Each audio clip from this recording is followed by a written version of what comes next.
Well, ladies and gents, Leagues 4 is over, and in its stead, we have a mediocre series about an account no one cares about.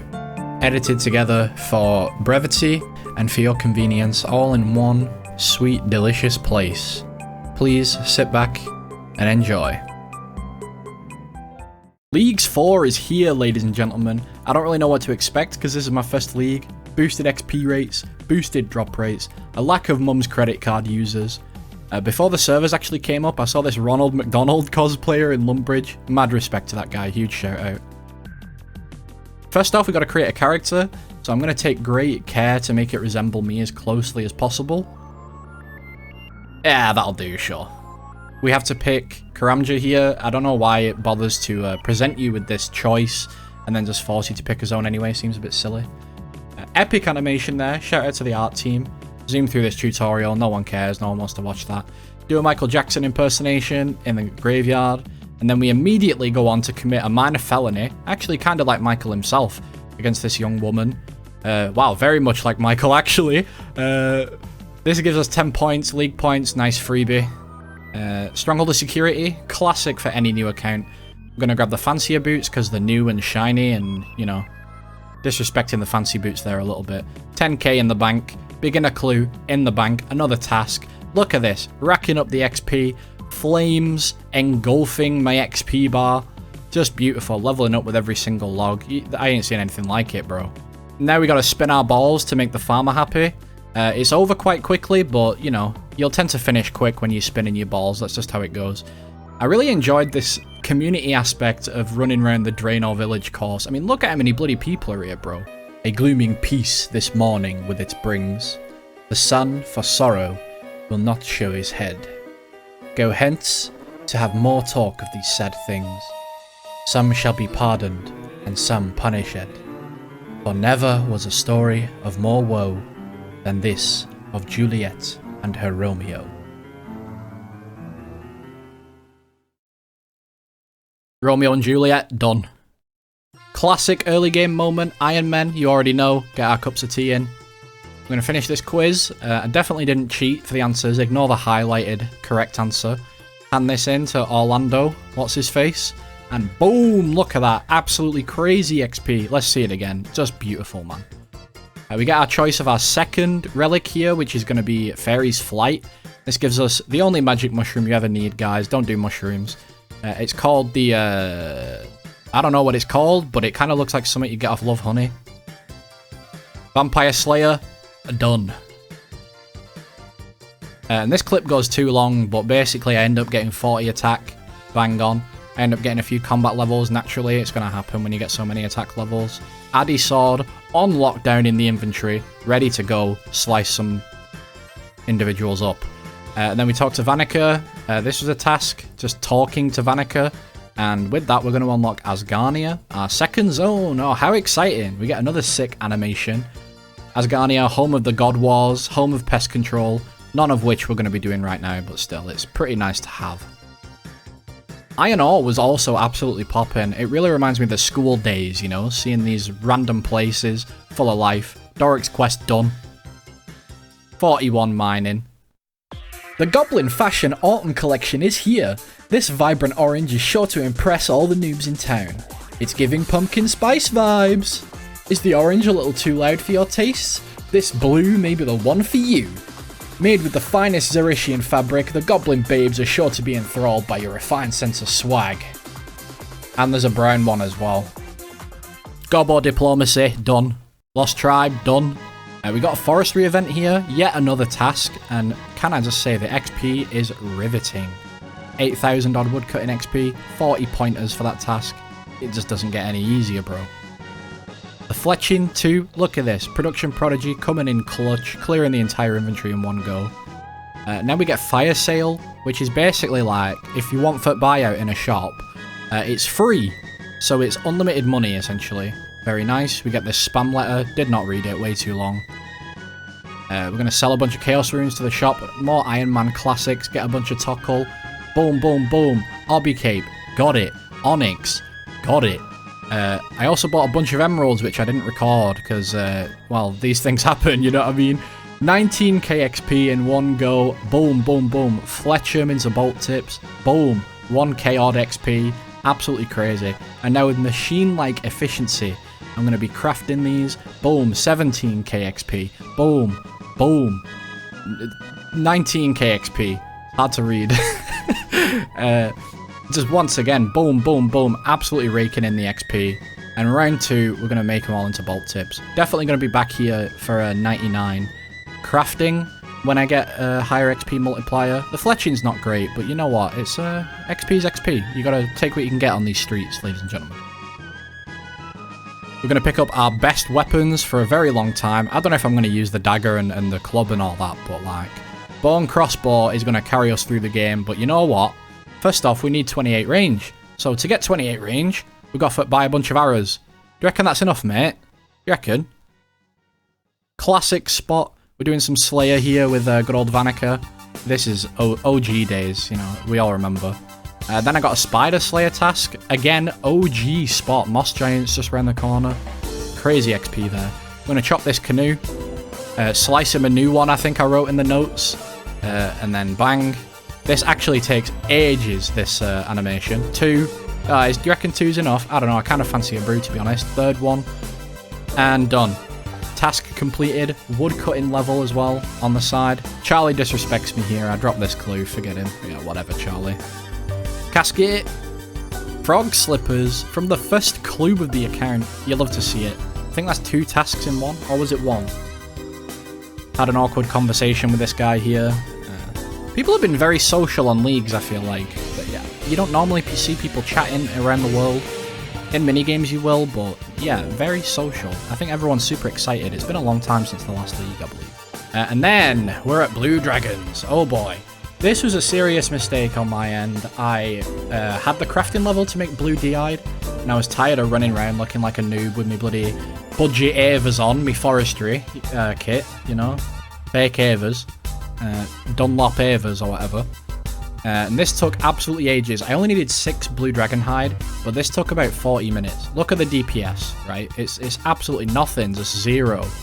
Once again, a 0. And just in case you missed the last 2, another 0, right? It was ridiculous. It took so long. But I did gain like 10 prayer levels off the bones, so it's not all bad. Found a black demon just around corner. Same dungeon, which is pretty nice. Thanks, Jagex. Slay this guy, and I believe this is like kill a black demon in Asgarnia task. Yeah, that's about what that says. And then I take ages picking up all my loot. I don't really know why. And left it in the video. Now we get the Archer's Embrace relic. Tier 4 already, guys. Day 1, tier 4. You'll love to see it. This makes us attack dead rapid and like basically not use any arrows. Nice clue. I'm gonna talk to Charlie again. Please don't disrespect me, brother.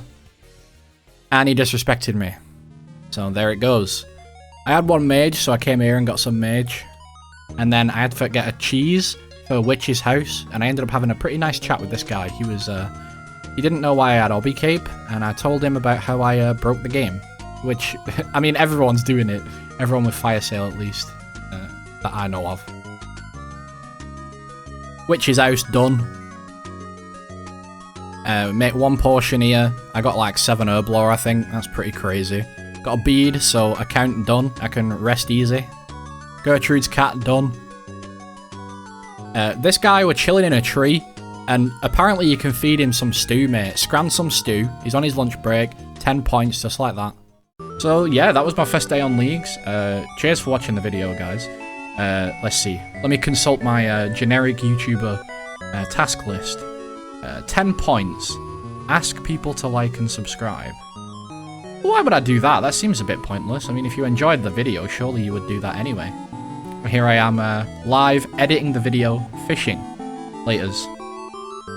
POV, editing the video, and doing a bunch of fishing to pass the time. No XP waste on this airship, ladies and gentlemen. Crystal's on cooldown, but that's alright. We get back to fishing just in a couple minutes. There we are. 50 salmon, 40 pointers once again. And again, just in case you missed the last ones. Racking up the points. Super rapid fire to the point where I physically don't have time to commentate everything that's happening.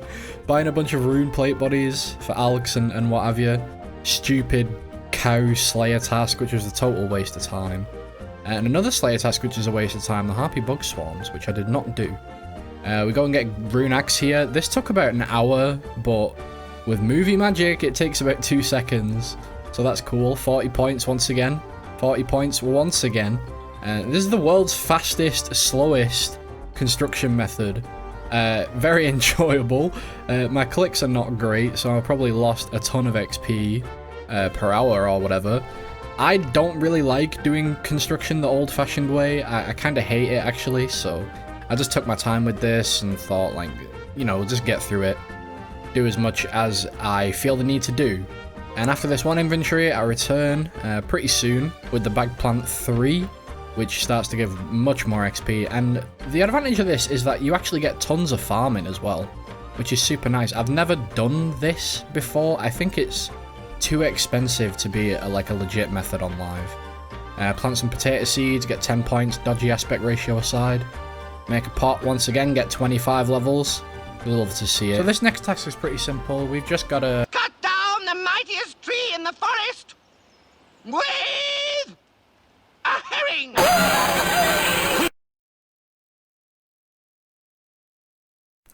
Some more tasks. There's a lot of rapid fire tasks in this one, just miscellaneous stuff, right? 150 iron arrow tips, great example. We've got a nice oh, the amulet of power. I'm actually still using that at the point as of editing this video. So we're going to unlock the desert now. The main reason I want to unlock the desert, to be honest, is because I'm playing leagues with friends and we want to do TOA together. But there's a bunch of cool stuff in the desert. I'm a range build on this account. And obviously Masori, the best range gear in the game, is from the desert, so that's pretty hype. This water wizard, or water magician, priestess of water, whatever he's bloody called, he drops the water talisman, and oh my goodness. You saw that respawn timer. 50 combat, 40 points by the way. It took forever. By the way, I was actually killing the fire wizard, not the water wizard. Did some pest control. Gotta get void if you're a ranger. I feel like that's just a rite of passage to some extent. So I was working on that a little bit. 9 points for a novice game, not too bad, and 10 task points. And then I saw some guy at pest control using these obsidian rings, and I was enamored with them. They looked so beautiful and so powerful. I don't think I had the range level at this point to use them yet, but I do end up using them later. Actually, I've got them in this clip right now, as you can see. And I became an Olympic Frisbee champion very shortly after. The damage is pretty crazy on these, going from bone crossbow to the obby rings. It's kind of a huge jump. Super impressed with it. A lot of fun to use. They don't have a spec or anything like that, but they've got pretty decent damage. I think, correct me if I'm wrong, but I think they have as much, 40 points by the way for equipping the blue-eyed, as much range strength as runite bolts. I'm not sure if that's actually true. I should probably check that, to be honest with you. But 43 prayer, big numbers getting achieved here. Protect from melee, 40 points for using that. Absolutely buzzing. I did a bit of rune crafting here because 10 points for one, and for two, you actually need 27 rune crafting for Guardians of the Rift. And since I took the desert, the quest is already auto-completed for Guardians of the Rift. Doing some agility, everyone's favourite skill, right? With alchemy as well, getting that cash stack beefed up, hell yeah. Getting some mage levels in, agility levels in, and getting bored to tears. 37 agility this clip. Boom, 40 agility, just like that. Wow, that was quick, huh? Must have been like 2 mil XP an hour. 27 rune crafting here, you can barely see it. Squint and you'll just about make it out. Guardians of the Rift waiting room. This is where all the Giga Chads hang out for all eternity. We never actually play the game, we just chill here. Cape of Skulls, pretty hype to see. Jester Cape. I thought that was Mystic Dusk at the time, but it's actually like Leagues Mystic. I've not played Leagues before, and I've not seen anyone in the normal game running around with that, so... Absolute flame war here going on. You love to see it. It's that mini-game culture in RuneScape.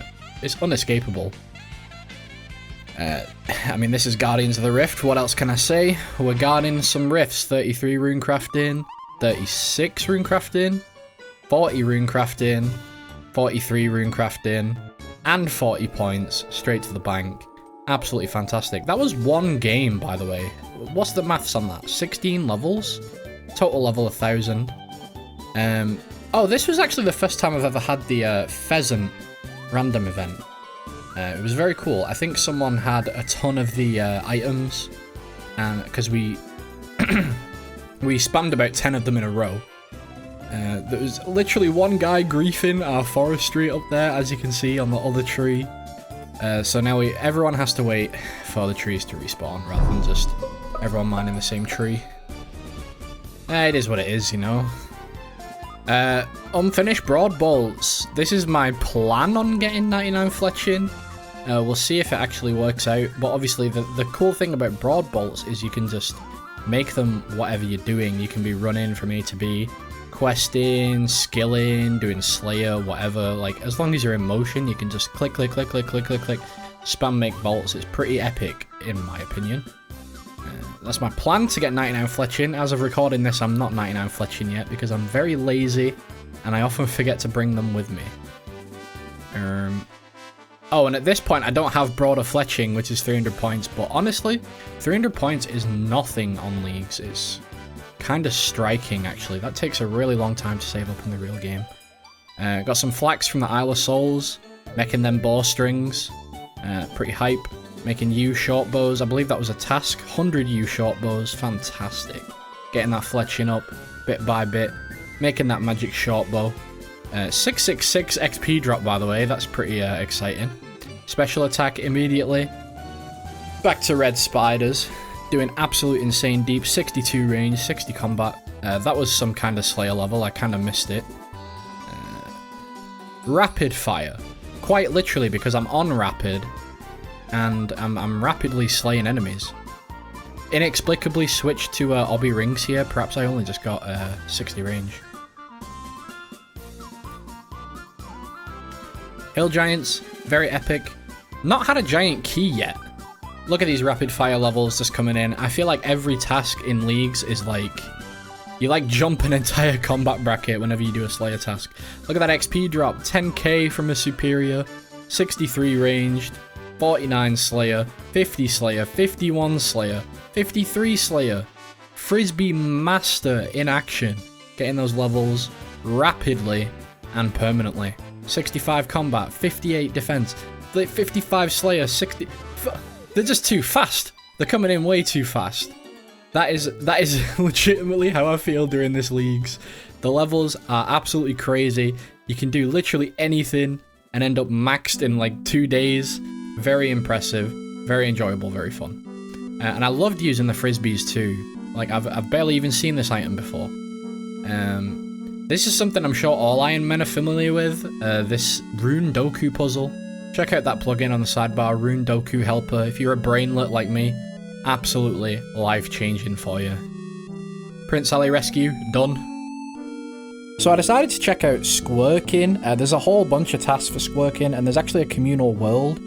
I don't recall what the world is right now, but there we go. Picking squirks, 10 pointers, picking another squirk, some more pointers. I don't believe I actually finished, I don't think I filmed the final hand in, but you have to give Osman 10 spring squirks. Spring is the second one, right? And then I hit up Pyramid Plunder. First off though, taking the carpet to here is 10 points. I believe going into the city is a task as well. And every single floor of Pyramid Plunder is points. And I'd make another editing mistake here. I think floor 1 is in there twice.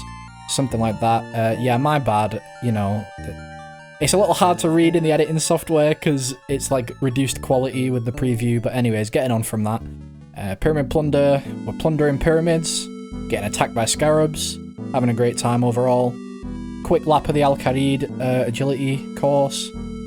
Various desert tasks, had to mine a bunch of granite, pick up ancient spells, buy a bunch of runes, cast Ice Rush. I had to grind levels for that at the time, then we got locked up. Decided I could take the giant mole. I could. Nice 40 pointers. Picking a cabbage. Various desert odds and ends right now, right? Slaying a crocodile. For some reason, that one I think is like 40 points, which is a bit strange. At this point we pick up the Treasure Seeker Relic, which, TLDR, clue scrolls are a lot more common, 10 times more common from skilling and 1 in 15 from all mobs. And clue scrolls are always the minimum number of steps required, which means 1 step beginner clues all the time, which is super fun to do. Charlie still being a rude dude though, as always. Never change, Charlie, never change. Little unboxing here. This one's quite quick fire, there's no way I can say all these items, I just edited it quite rapidly, so feast your eyes upon the uniques. Get a bunch of points here as well.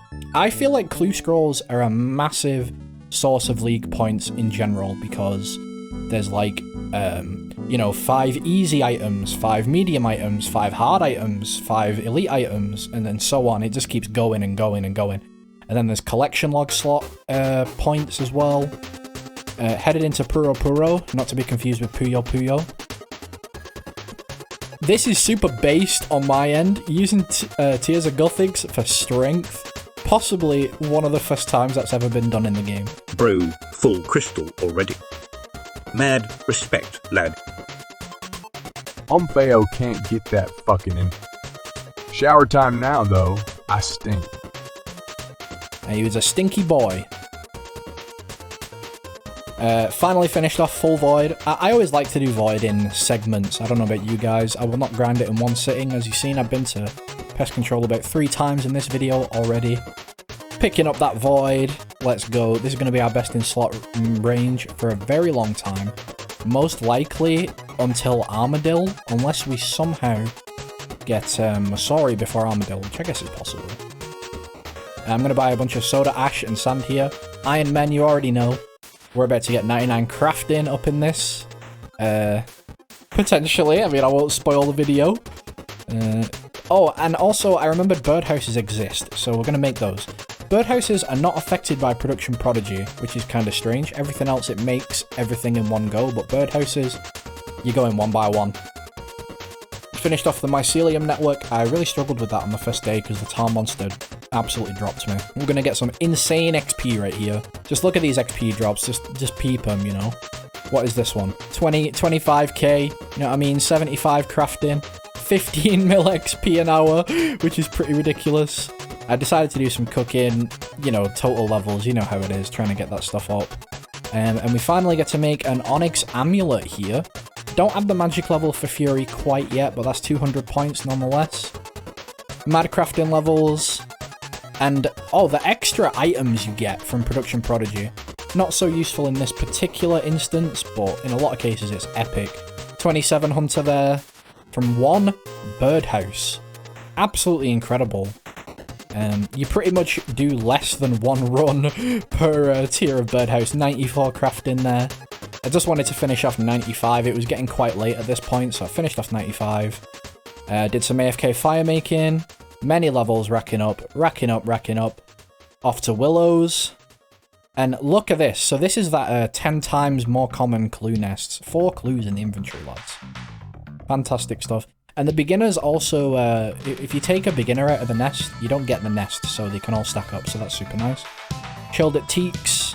Finishing off that fire making for the day, getting really, really sleepy at this point. Continuing to chill at Teaks. Look at that beginner clue stash in the inventory. 10 beginner clues just chilling. I don't recall if I do those in this video or not, or in the next one, actually. But that's an example, like, you know, I've not banked while I've been here. I've just been stood here chopping this one tree repeatedly. More levels coming in. Oh, yeah. Back to pest control. You can buy these herb sacks, I think 30 points a piece. This is how I got my herb lore up to make prayer potions, and it's also how I get Ranars personally. You can obviously farm them, physically farm them, and farm them from Slayer. I did that mushroom thing. I don't really know how it works, to be honest. Bit of bank standing. Oh yeah, I got a clue here that was literally upstairs in the bank. That was pretty hype. Double robe tops and a steel kite shield trimmed. Blue Wizzy G, you love to see it. Gold chef's hat. Yeah, they're a little too rapid to point out one by one, but yeah. 20 easy clue slots, just like that, like butter. Fantastic stuff. Steel G Armory. Let's go. 10 collection log slots filled in. Whoa, live commentary. So that was part 2. I hope you guys enjoyed it. This one was very rapid fire, I realised, after I edited it. So the commentary is a bit rough. I usually do post commentary, so like I'll record everything and then once it's all edited together, I'll just commentate over it. Kind of struggled this time, but hopefully it's not too scatterbrained and still entertaining. I try and make it as funny as possible. If not, well, just let me know down in the comments, to be honest. If you thought it was cringe or unfunny, do let me know, because these things will be taken to account. That being said, make like an ice fiend and stay cool, friends. Alright, bye-bye. Also like the video, thank you. So the first thing I saw was actually this Joga bone thing. I don't know exactly how this works, but apparently you can get unlimited bones doing that. More alk agility, 60 mage coming in. You know how it is. Gotta get all the boring stuff out of the way. 50 agility laps done, 40 pointers, 50 agility as well. Coming in very nicely. 50 means we can go to Falador and complete another task. You love to see it. We're in Soul Wars here. Basically, the only viable prayer method I actually have is Soul Wars, or Pest Control is also kind of the similar thing. So you can spend your Soul Wars points on various XP. You can spend it on any combat skill, attack, defense, strength, blah, blah, blah. And prayer. So there it is, 100 tokens on prayer. Boom. Get that 50k XP straight up. Now, there's actually a daily XP cap on Soul Wars and Pest Control. It's shared between them. It's a mil XP. Kinda sucks, but I've been treating Soul Wars as a daily quest. Because how else am I going to get prayer, you know? Gotta get those prayer levels, really. Yeah. There's some nice drone footage. Almost got my drone shut down by a PKer, but, you know, these are the things you do for the video. By the way, 472 is the Soul Wars world on Leagues, but after the recording of this video, I found 592. This is an Australian world, and no one actually PvPs on the Australian world. Jumped massively to 63 prayer there, you'll love to see it. I spent some tokens on attack XP because being a ranged based account, attack, strength, all these things are going to be kind of miserable. And, you know, having access to better weapons is always nice. Some more agility levels coming in, 70 agility coming in clutch. You know what happens after you get 70 agility, right? Sarah time. So I was slaying some iron dragons, trying to get runite limbs for the rune crossbow, and imagine my shock. There it is on the ground, draconic visage. Unbelievable. I can't make the shield yet, and I actually had to stay for like another half hour to even get the rune crossbow in the first place, so that was funny. 80 points for making the rune crossbow. I also had a blue DI'd shield, but I had no myth nails. If you look on screen, you need myth nails to make it. So that was a bit of a detour.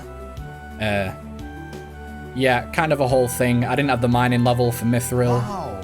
He's impressed by my clue scroll stash. You love to see it. Collection logs coming in. Many dupes. Pantaloons, getting our Shakespeare on. 25 easy clue slots.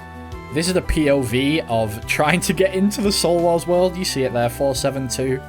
Pretty rough, but eventually you do get in if you try hard enough. More herb packs from Pest Control. Just getting those herb lore levels up. And I need some prayer pots for this. Oh yeah, the mighty Jad. All warriors must one day face this beast. Very few have entered this cave and survived, but it's our turn to go in there and show the man what for. Double obby frogs coming in nicely, tubes.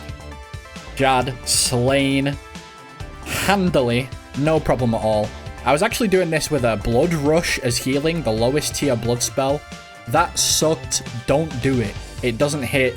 It rarely heals. Instantly sacrifice the fire cape for an extra 200 points. It's not like I'm going to use it, right? I'm a ranger. We got a clue geode while mining. This was me trying to get 55 mining, and I thought I'd knock out some tasks while I'm at it. Make our mithril nails, make our blue DI'd shield, looking particularly dripped out, by the way. Then we went to get Sarah KC. And it's got to be said, this crystal of memories in my invent, along with the mushroom, makes God Wars KC amazing. It's so good. I forgot about the doors. It defaults to having doors in your house, so make sure you turn that off. It speeds things up a little bit. You don't have to open the door every time. Here I am demonstrating a bank from a Sarah trip. So we slay Sarah, house, and then Falador, bank, blah, blah, blah, blah, blah. There she is, dead on the ground. You love to see it. To the house. I'm sure you're getting the routine by now. This crystal is seriously a mega time save. This is my first league, and I think it's been around for many. I think it was in the previous league, last recall. I don't know. But wow, is it sweet. I'm going to miss that in the main game for sure. I was a bit rusty at Sarah for the first few kills. Kind of messy KCs, but we got it done. Adamant plate body there. Eventually, I did actually cook up a bit of a strat that utilizes the attack speed of the range relic pretty nicely. Another KC. Love to see it. Diamonds. This unlocks diamond bolts for us, which is a bit of a DPS increase. Check this out. Wook's walking with Sarah. There's a little brief peek of it. I perfect this strat right around now. So you're going to walk 1, 2, 3, 4, 5 ticks. And then you can Wook's walk all the way up the side of the wall. Look at this DPS, guys. It's absolutely crazy. Bolt procs going off machine gun style. And just in case you missed it the first time. Boom, boom, boom, boom. And she's practically dead already. You know what I mean? Pretty amazing. POV. You read it in the video. I wanted to get some mage levels, defense levels, all this kind of stuff. That's how it looked. Shooting star, easy pointers, chilling with the homies, complete strangers. Back here, 69 mage, love to see it. The XP rates are actually pretty generous, 1.2 mil mage XP an hour, which is strange because in leagues that's not that great. Contact done. I had to go pick up, I didn't have to, I wanted to go pick up the Ring of Shadows from Desert Treasure 2. Probably my best in slot ring with the areas I've got unlocked, I think. Blah, blah, blah, random cutscene. Beneath Cursed Sands, done. And then I was chilling at TOA. We were going to do some TOA, that's why I did that quest. But one of the homies was a little late on the quest, so no big deal. 100 U-logs burned. And look at me, man. Taking on Akka, the legend, with a bloody Staff of Air, casting a wave spell for the first time. TOA done. We didn't entry for the first one because our homie Lithy here, it's his first time in TOA actually, so we were just showing him the ropes, doing a quick 50. Did we get anything? Oh, let's find out. No, we didn't get anything, although we did get the Thread of Elidinos, which is pretty cool. You also get this huge combat XP lamp. I used it on attack because I actually got 2 Sarah swords from Sarah Domin. Demonstrated right here, smacking Akka up with the Sarah sword, looking like an absolute beast. Yeah, man, never seen anything like it. Krondis, perfect Krondis, you love to see it. Slaying the boss. I just realized now I did not put any Akka clips in, which is a shame. Ruby bolts go insane at Akka. And we actually got a purple, guys. What could it be? What could it be? Disappointing, but Gratzberg, grats. Some more clues. Dig site teleports, gold elegant skirt. I think that's a Gothic's cloak. Yeah, that's right. Bunch of uniques. It's never gets old doing clues on this account. I have the treasure seeker relic, I think it's called. 10 uniques from some kind of clue there. Killing some hill giants, slaying the evil chicken. For an easy 10 points. Which, to be honest, I don't think that should be 10 points. He's not that easy. Robin Hood hat, you love to see it. That's worth pretty decent money in the main game. And with that collection log slot, we've unlocked Ruinous Prayers, which is pretty exciting. My prayer level's a little low right now, actually, so I barely have access to most of the spells. 72 prayer coming in. 73 prayer coming in. 1500 total coming in. Which also reduces the cooldown of our crystal, by the way. That's pretty hype. I got a few cheeky strength levels there as well, just because why not? Jad task. Oh, wow. We just did Jad, so whatever. No big deal to do it again. This time I took Onyx bolts with me instead of blood spells. Worked like a charm. I recommend using Annoyance Mute, though, if you're going to use those. I actually tanked a hit from Jad here, which is a task. So that's pretty cool. It's a good thing I didn't die. I definitely could have. Somehow didn't kill a Tazar till now. That's something most people did on day 1, but we move. Some more Saradomin. Got some prayer potions, which is pretty hype. They're in a very limited supply right now. Back to the house. Loading screen. Give a pray. Bless up, bless up, bless up. And straight back with the crystal. Look at that. One more KC. Addy plate body to the collection. Some Sarah Brews and restores. Very nice for raids. And oh my goodness. We actually got the ACB. 57 KC. Could have been a little more spooned, but I'm not going to complain, yo. Then we had to make this Mithril Grapple, which to be honest, I didn't know how to do. I'm a main account normally, so I had to Google that. Slaying some Aviancies. Check this out as well. Leave. We're out of prayer. Same thing again. Restore 70 prayer points. 80 points for that, by the way. 75, my bad. And we slay some Kriara. Big birdie, go squish, as they say in the business. I don't bother killing the minions, personally, because it seems like a little bit of a time waste, to be honest. We get our frozen key piece. Very necessary. 2 out of 4 on that right now. I went to Temporos trying to get some tasks. I was basically task hunting from this point on in the video. Lovely levels coming in. I feel very behind, to be honest, in league points as well as total tasks. I still don't have my last area unlocked. Talking about spooned earlier, I actually got spooned the fish barrel in 1 KC. This took me a few weeks to get in the main game, and is also a task, which is super nice. Pet the doggy, 10 pointers. Open 28 coin pouches, 10 pointers. Have a little sob to yourself, 10 pointers. Purple flames, not to be confused with purple haze. 10 points either way. We had to make a leather body. This clip's kind of long. I guess I was just too excited by the prospect of acquiring some new bisque gear. Equipping some black armor. Points, points, points, points. We get some bronze bars. Why do you need bronze bars? Well, we need it to make a bronze helm and a bronze skirt. Also a sillily long clip. We got a surprise smithing level there. Super unexpected. I mean, we're making literally bronze. It's noob stuff, but there you go. Attack potion. Basically, we're doing all the day 1 tasks that everyone did in the first 10 minutes of leagues. And I've only just got around to doing. Lovely stuff. Equipping a maple short bow.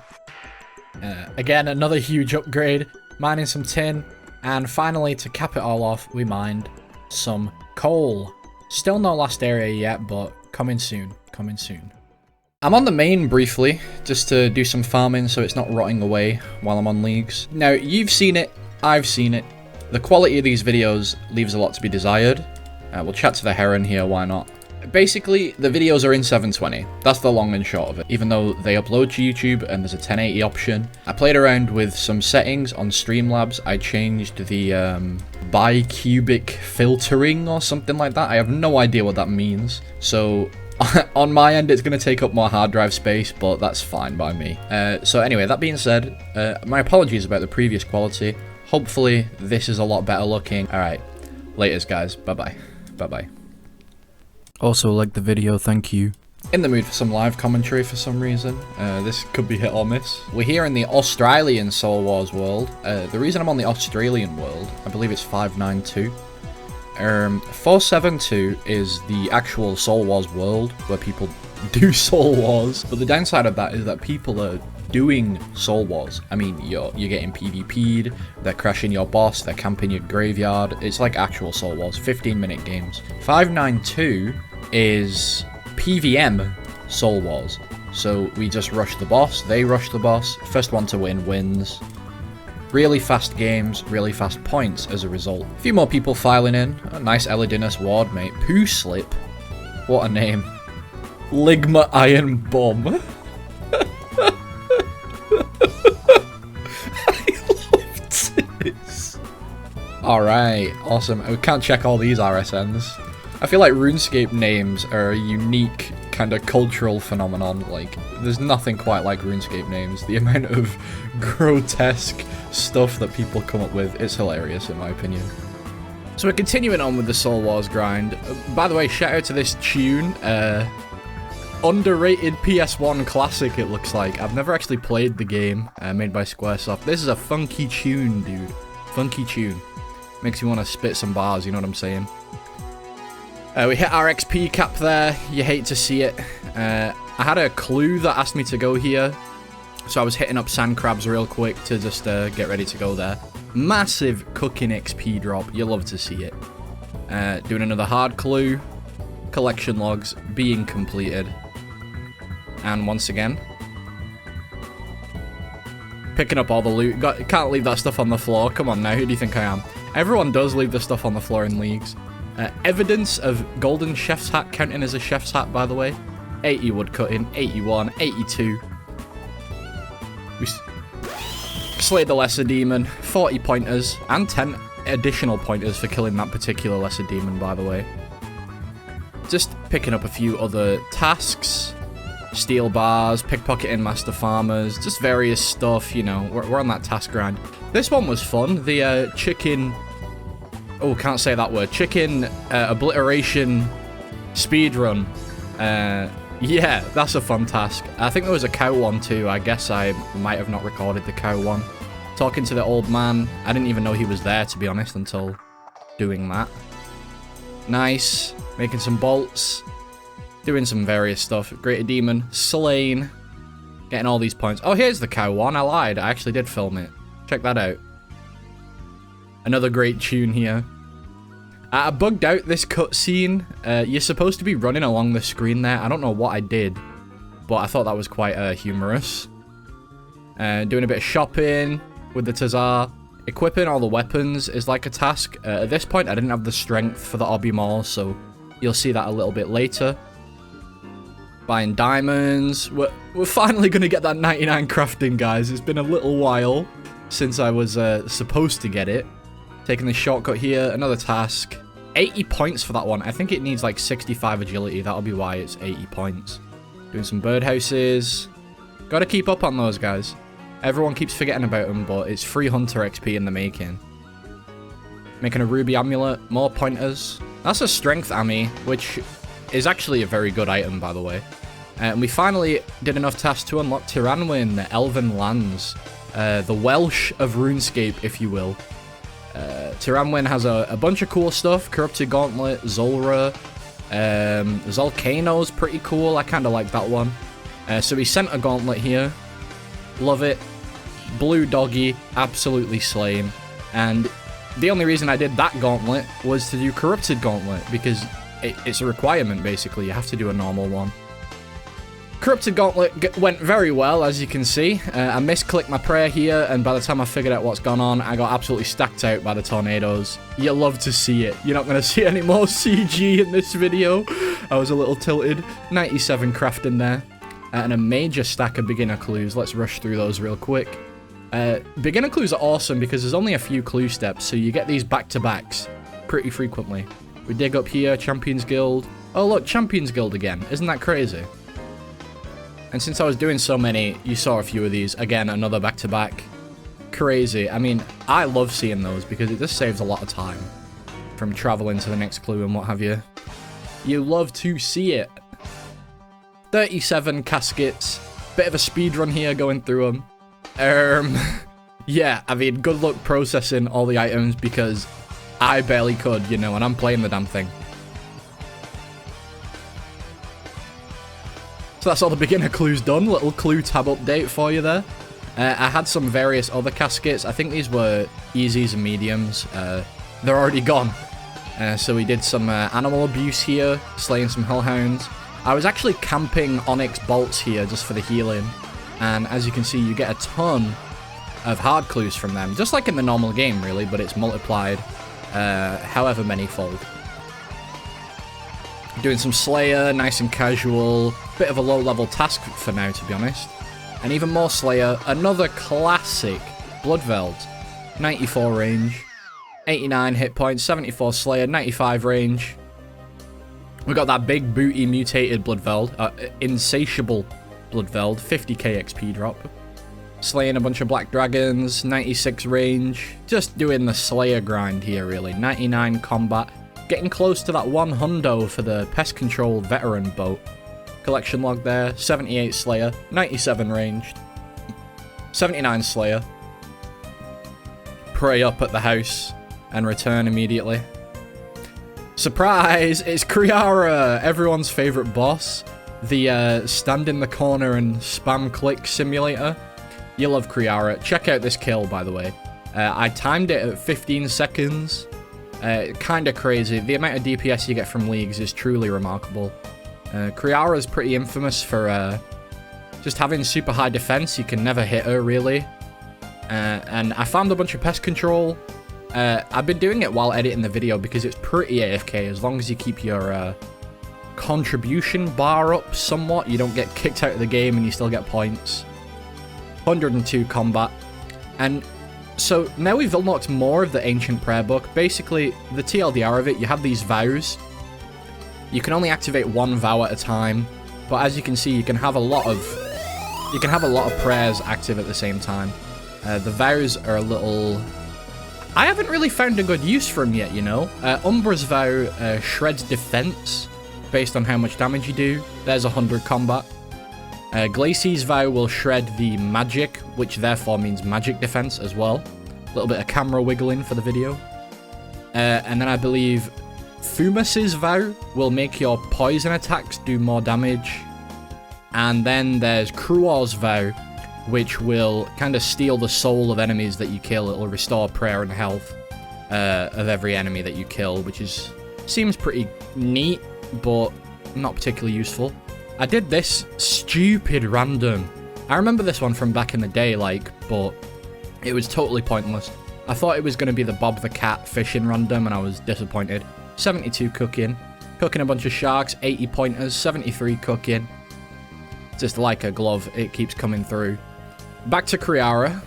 Pray up, return. That's how the resets look. Just simple as that, 2 clicks, really. It's kind of crazy. As opposed to having to get an ecumenical key and stuff. Black D-eyed body. Excellent loot. Actually, in some ways, that's a bit of an upgrade for me, but we won't talk about that. And then we get the Armadillo chain skirt. Look at that on the floor. 16 KC. Looks beautiful to see. The orange light and stuff, it's so nice. Really starting to feel the increased drop rate of leagues, especially because the kill counts are actually faster. So you're killing the boss faster, and the drop rates are boosted to the 9s. Got stacked out there, pretty close call. You know, that happens at Kriara. Armadillo helmet on the floor. At 25 KC, lovely purple light. Collecting a decent amount of Dragonstone bolts from this boss. I don't know if I'll ever use them, but they can be quite strong. Godsword Shard 2 there, 43 KC. What's the point of a Godsword Shard without a hilt to use it on? Godsword Shard 3. Yeah, 47 KC. Pretty much the back-to-back on the Godsword Shards there. Oh, there's the hilt. What a surprise. Armadillo hilt, 52 KC.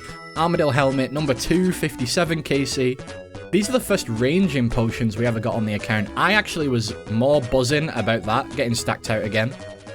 Chain skirt, number 2, 76 KC. I was more buzzing about the range pots than any of the gear drops, to be honest with you, because that is huge for my account. I don't have the herb lore to make them, and Kriara's one of only a few sources of range pots. So that's huge. For the rest of these kills, I'm going to be buffed up. And that includes where I got that speed kill earlier. That was actually a anachronistic clip. Which is... Gotta throw them in there sometimes for the homies. Armadillo chest plate. There it is, 92 KC. We finished Armadillo. Look at it in the inventory. Look at the swag on that. 200 points for equipping. Actually, I think I got 400. One for equipping one piece and one for all of it. Thought I'd finish off the 100 KC. I might actually go for my 500 KC task at Armadillo. I'm not sure. So here I was just doing some fletching while AFK and pest control. 75 fletching.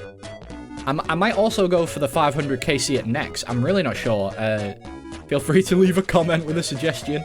I mean, I do need to camp next. Insane damage from that DH'er there. He must be using the Berserker Relic, right? Berserker Relic, you do more damage as you get low. And also, your first hit, if you hit something that's full health, it'll max hit. So that build looks pretty crazy. I have a bit of build envy on that, to be honest. We finished easy tasks, so we collect that. Another birdhouse run, you'll love to see it. Free XP for the boys. Looking a bit out of place in the full Armadillo, doing menial tasks. 98 crafting, 99 crafting, we get our fireworks, let's go.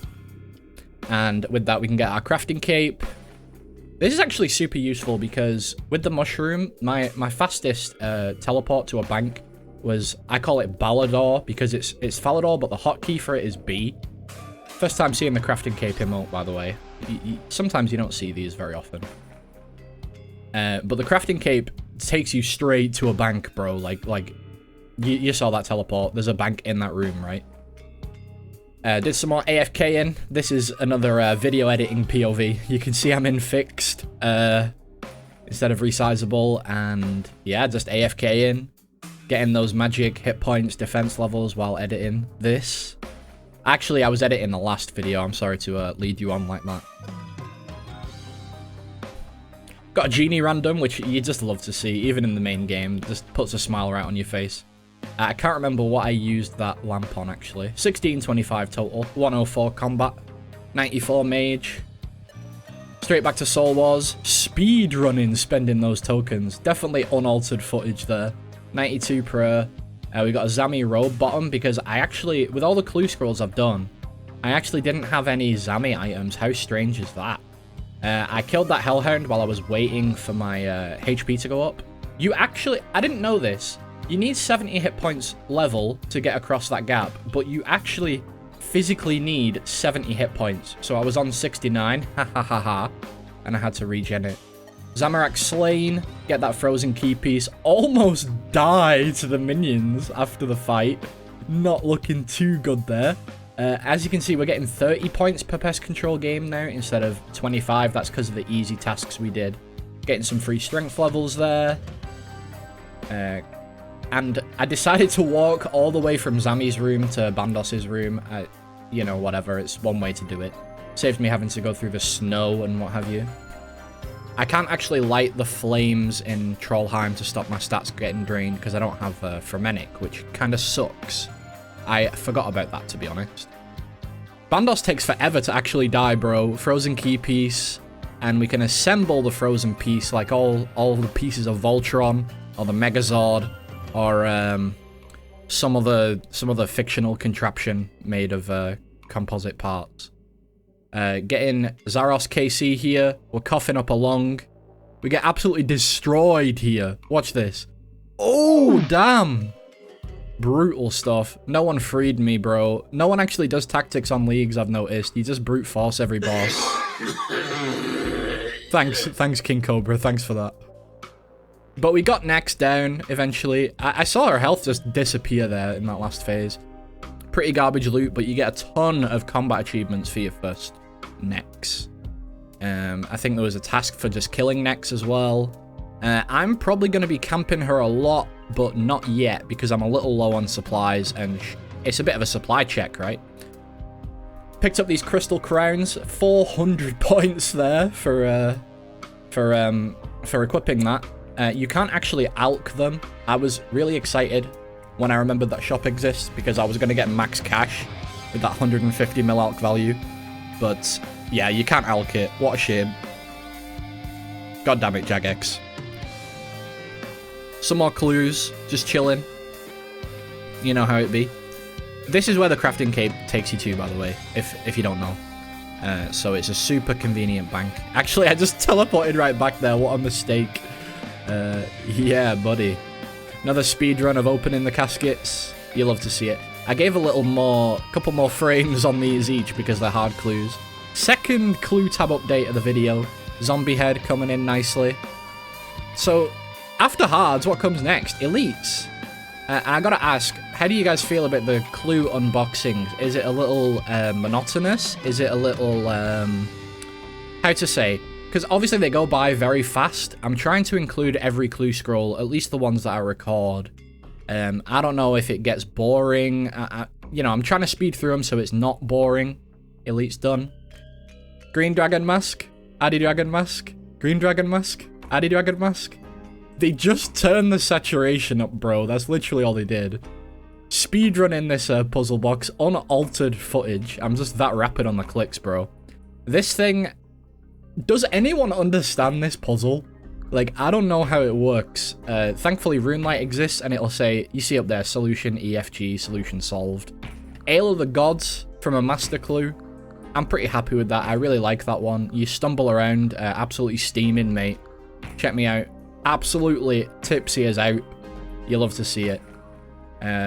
Clearing up some tasks in Tyranwin now. We're going to slay an elf, 40 points. Cook some rabbit, which is a thing, I guess. 10 points there. Killing a Kurask. We're just making the rounds here. I didn't have the Slayer level for a Necreal, so I'll have to come back to get that. But yeah, that's a task as well. Slaying a Moss Giant, 10 pointers. Slaying a Water Fiend. This enemy sucks, by the way. Can we all just agree on that? Missed Battle Staff drop. Actually, collection log, so that's pretty lucky. And then I AFK'd 50 elves here.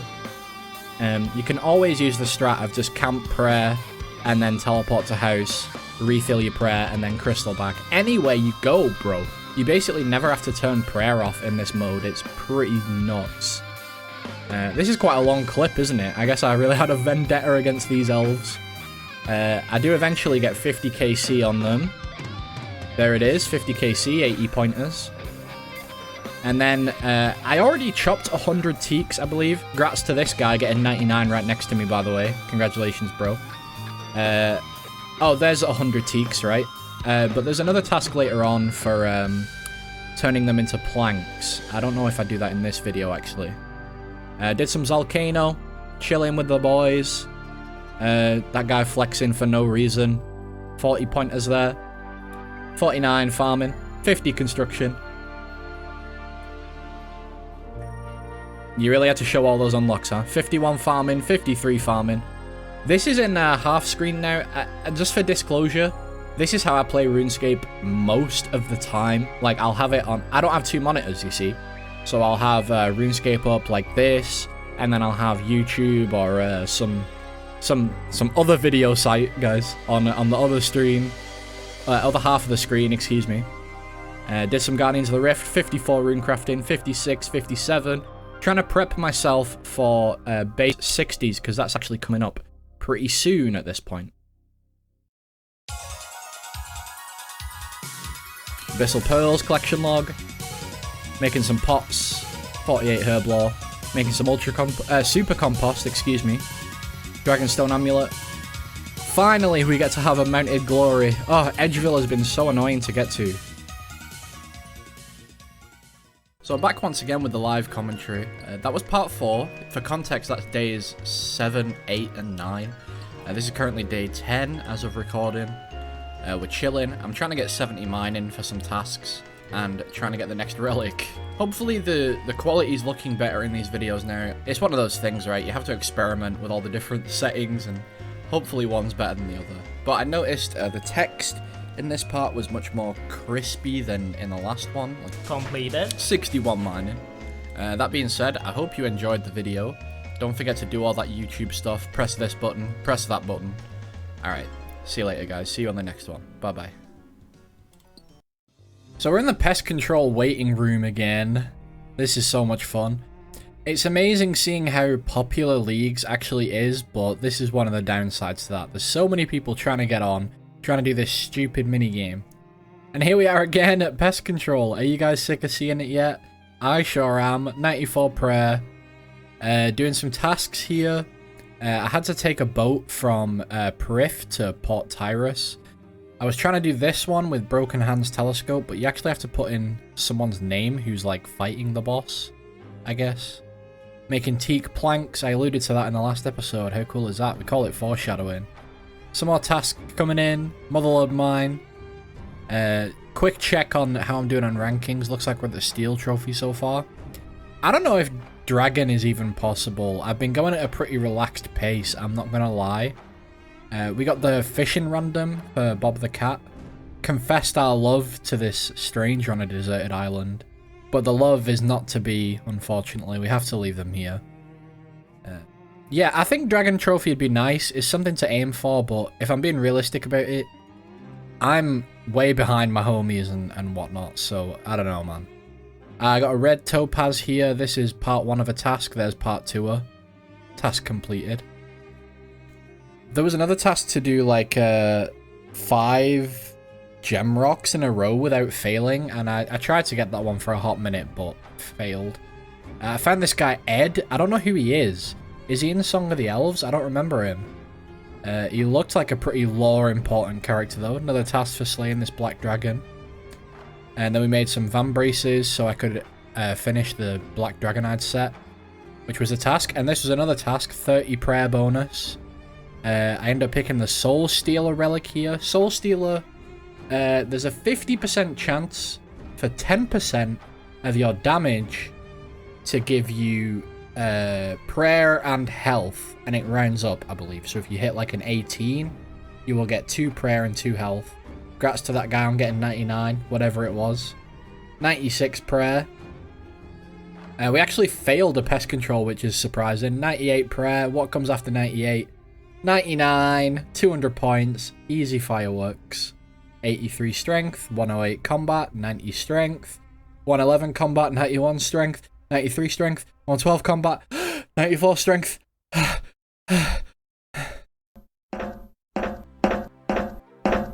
To my audience, I have made a severe and continuous lack of judgment. I've messed up. So I use this thing on OBS called the replay buffer, and basically when it came around to day 11, I forgot to turn the replay buffer on. So there's no clips from day 11. I didn't really do much apart from go to TOA, to be honest, so what follows is an artist rendition of the hero's journey. Our 3 heroes assemble at the gates of TOA. As usual, we're waiting for someone, but I won't name any names. There's a pretty funny shenanigan involving a volatile baboon. 2 of us got murdered by it. This isn't a 300 invocation.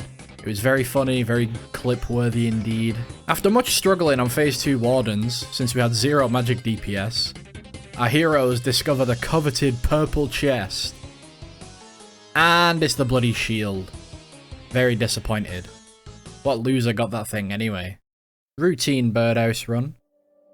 Easy hunter levels.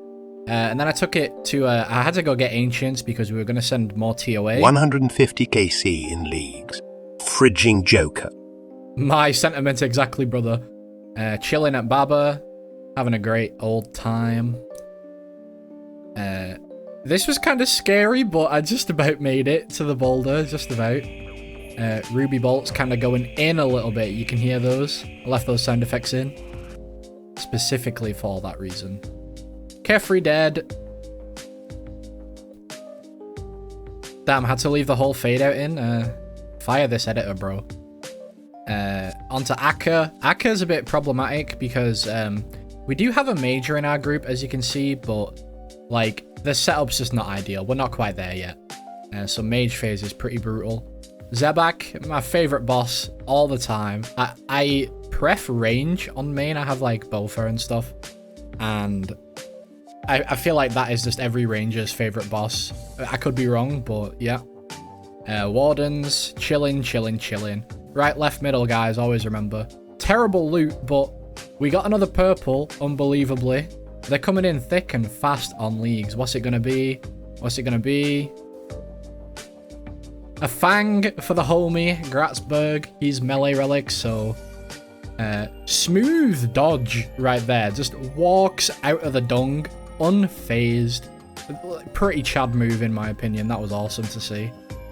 Didn't notice it till the edit, like, but I thought it was sick. Another successful run, and I didn't film the chest that time, so I guess it must have been crap loot. Necreal Slayer task. Pretty slow task, I'm gonna be honest. The XP is really good. Got a superior here. This is definitely a different clip. Check the timestamp. This is definitely a different clip. Check the timestamp. Getting a bit monotonous, hey? This is definitely a different clip. Check the timestamp. But the XP is good. Huge XP drops every single time you kill one. Greater Demon task. Another birdhouse run. Now, something was going through my mind here. Let's try Zami for the Greater Demon task. This is how that went. So, yeah, I got smited here and boom. Didn't even have time to think about what was happening. Got absolutely obliterated at Zami. How did I even get my key from that guy in the first place? Limpwort harvested. Snapegrass. Very slow. Ranar's absolutely rapid. Oh my goodness. Level 49 Herblore. More levels coming in. Some Snape Grass farming ASMR. This is the part of the video where I say whatever's on my mind, but as a long-time RuneScape player, there's not much going on up there. 54, 55 Herblore, 57, 58, 75 cooking, 54 smithing, 57 smithing, 58, 59. Yeah, I think you get the gist here. We're getting a lot of levels very rapidly. I noticed I was getting close to 1800 total, which is the, what do you call it? The Crystal of Memories has no cooldown once you get to 1800, so I was going for that. Took on some necks here, got some Dragon Bolts. I actually love seeing Dragon Bolts. There's not many ways for me to get them, so they're always welcome. Another KC, and we see the Torva plate legs drop. Congrats to that guy. 64 Herblore. Torva plate body, not too long later. Another Grats in the chat. First one to Grats, actually. That's kind of hype. More necks. I was kind of camping necks a fair bit.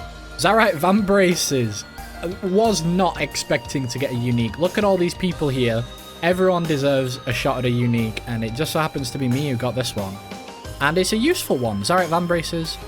Not the best thing I would want, but still a pretty solid upgrade. I'm not going to complain. I mean, that's 150 mil on the main game, bro.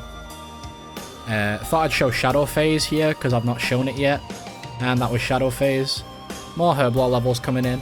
Next drops a lot of wines, right? The god wines, the Wine of Zamorak. So that's super useful. I thought I'd take on triple Jads. That was single Jad. And then double Jad comes after single. I had a range prey up there, but got hit anyway. And same again here. Questionable there. I think Jad is one of those creatures where he... it determines what his type is as soon as he fires the projectile, not when it hits you. That was double Jad's done. Did a League's task for that. And then I thought I'd attempt the triple, which is another League's task. So here's the triple. And yeah, I got absolutely destroyed. I need a lot of practice on this, bro. I don't know. It's a long way coming. But maybe one day I'll come back for the triple Jads. Here's me getting wiped out once again. Didn't even have a chance, bud. Go next. Enjoy Lumbridge. 65 smithing. 66 smithing. 67 smithing. 68 smithing. 69, 70 smithing.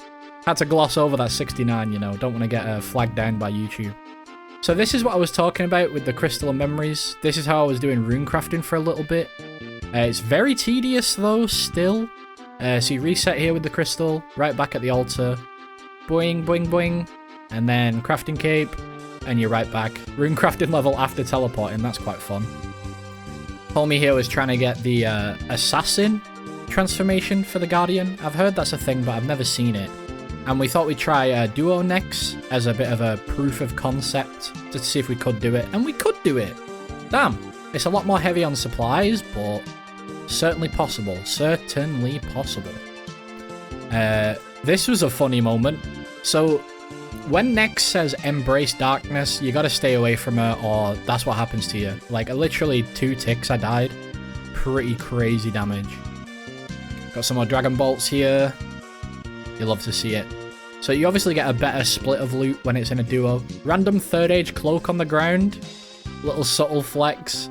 Collection of Osmoton's fangs there. You love seeing stuff like this, man. It's so random. This puzzle, I always get stuck with this puzzle when I do duos, bro. My partner is not a good guy. He gives me the most annoying one.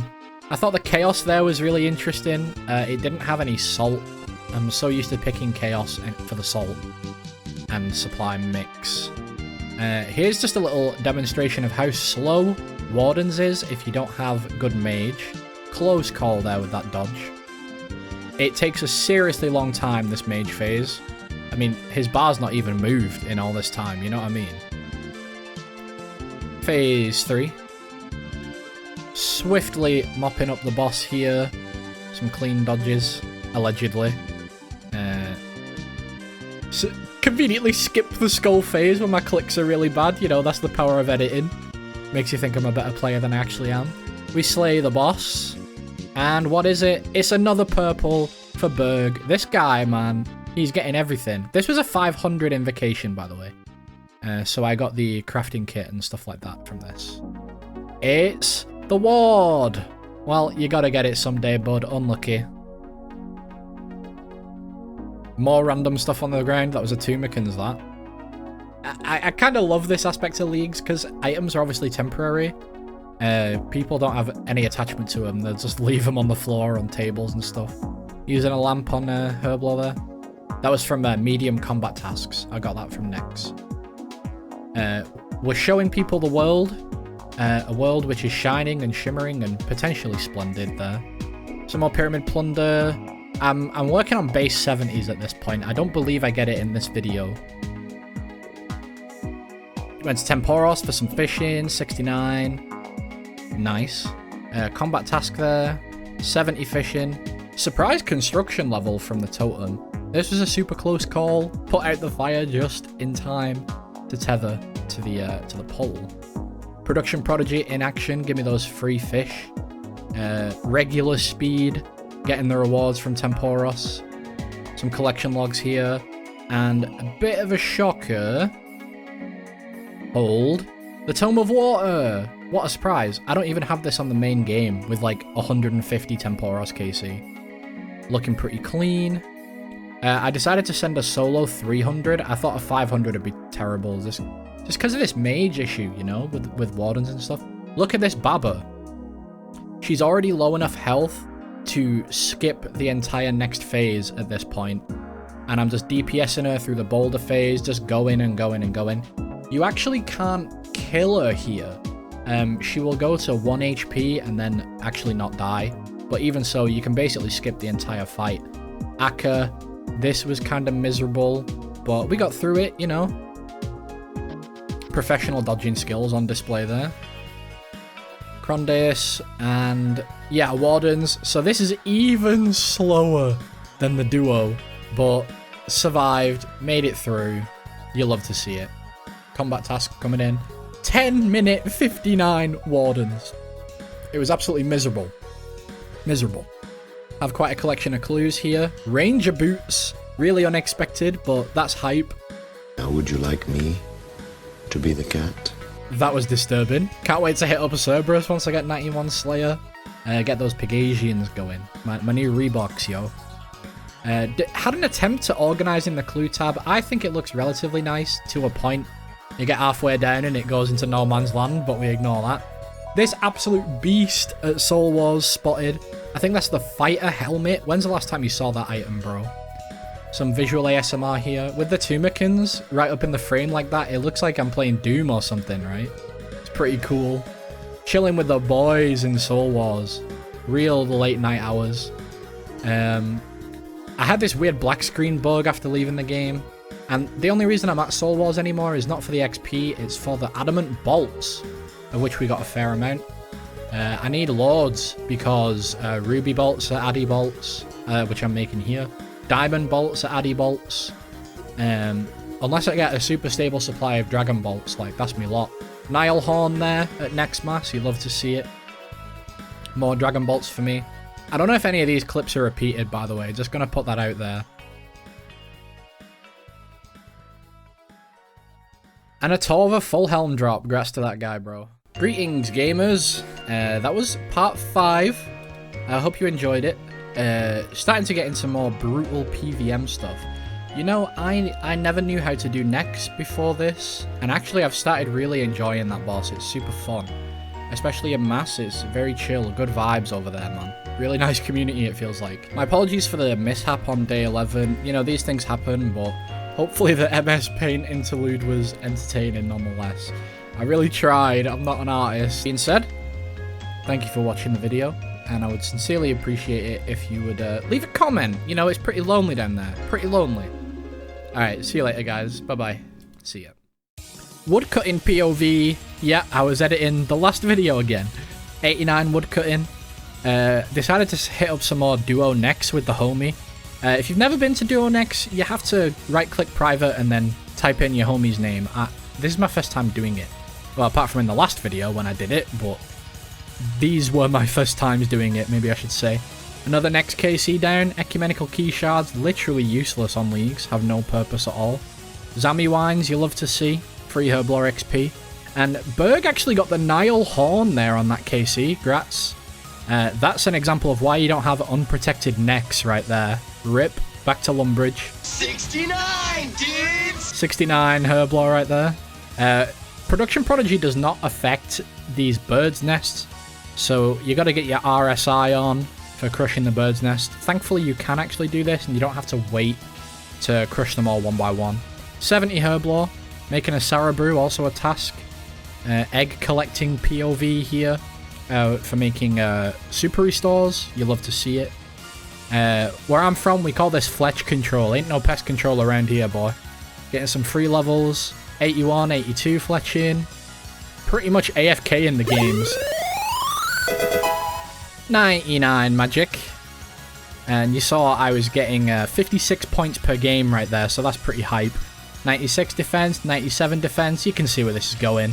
Hell yeah. I think we're max combat at this point, actually, damn near. Oh, there's still attack to go, actually. D-boots dropped. Love to see it. Always nice. One of the cool things about unlocking these mages. Equipping boots, 80 points. Little Slayer level there. Finally unlocked Abyssal Demons, and I saw there were tasks for Abyssal Sire. Everyone's favourite boss, right guys? Cool thing about leagues though is, thanks to the damage buff, you can actually one-cycle these respiratory systems. And that's really nice. I mean, this usually takes 2 cycles. So you've got to stun the boss, right, with Shadow Barrage, and then you destroy these respiratory systems, these breathing systems, and, you know, usually you will have to stun him twice in the main game to actually kill him. So we slay the Sire, ignore that pile of supplies on the ground, I don't know where that came from. Slaying an Abyssal Demon, 200 points. Slay a boss was a task as well, and killing the Abyssal Sire is also a task, so we got a whole bunch of points for that. Very exciting. We've got a Superior here, using the Abyssal Guardian's safe spot. Pretty hype, a double clue scroll drop. Slayer level. Pretty mid loot, but check out those clue scrolls, right? These walkers and stuff, check this out. I get teleported over and he PJs me. I hate this zone. It sucks. 20 Superiors slain. Abyssal Whip, finally, 187 KC. Actually went pretty dry, but not super dry, so I guess it's okay. Hellhound's task there completed, 89 Slayer. Guardians of the Rift waiting room, still working on that base 70s. It's coming slow, but it is coming. It's coming slow. 71 rune crafting. Got 2 Abyssal Green dyes in one invent. No pearls, though. Equipping an ornament kit item there. Lighting some magic logs there. 3 points, 3 points. Crossing that trap was a pretty bizarre task I did not know existed. Filling that stash unit. I normally drop costume clues, but I've decided I'm going to do one of each type. Little back-to-back Lumbridge clue there. Talking to the Letya Seamstress. This shop actually sells balls of wool, by the way. Super useful shop. And then another clue in Letya, which is funny. There was someone killing this Armadillion soldier, and he almost died. He did not die, though, thankfully. I was just waiting for him to get my clue. Little speed run here. Fremennic Kilt, that's like 2 mil in the normal game. Pretty hype. Another free task there. Off to Zulrah. Now, I'm terrible at this boss, personally. 80 pointers there. Speedrun challenge there. Another 80 points. Yeah, I never do this boss in the main game. I'm only just learning the patterns now and stuff like that, so... Fun boss! We got a Serpentine Visage very early on. 6 KC, actually, with 41 seconds kill time. Very exciting. I panic TP'd there when the boss died. That could have been my blowpipe, but you never know. Antidote drops, always nice. I don't really have another way of getting them. D-Med. Got to include that when you see it. Almost die here. Little bit shaky. You know, you see me getting hit by Mage with Mage Prey up, but we'll ignore that. To be honest, that's just a Jagex moment. So here's how you reset. You leave the house, and it actually cures your Venom if you spotted that in the top right.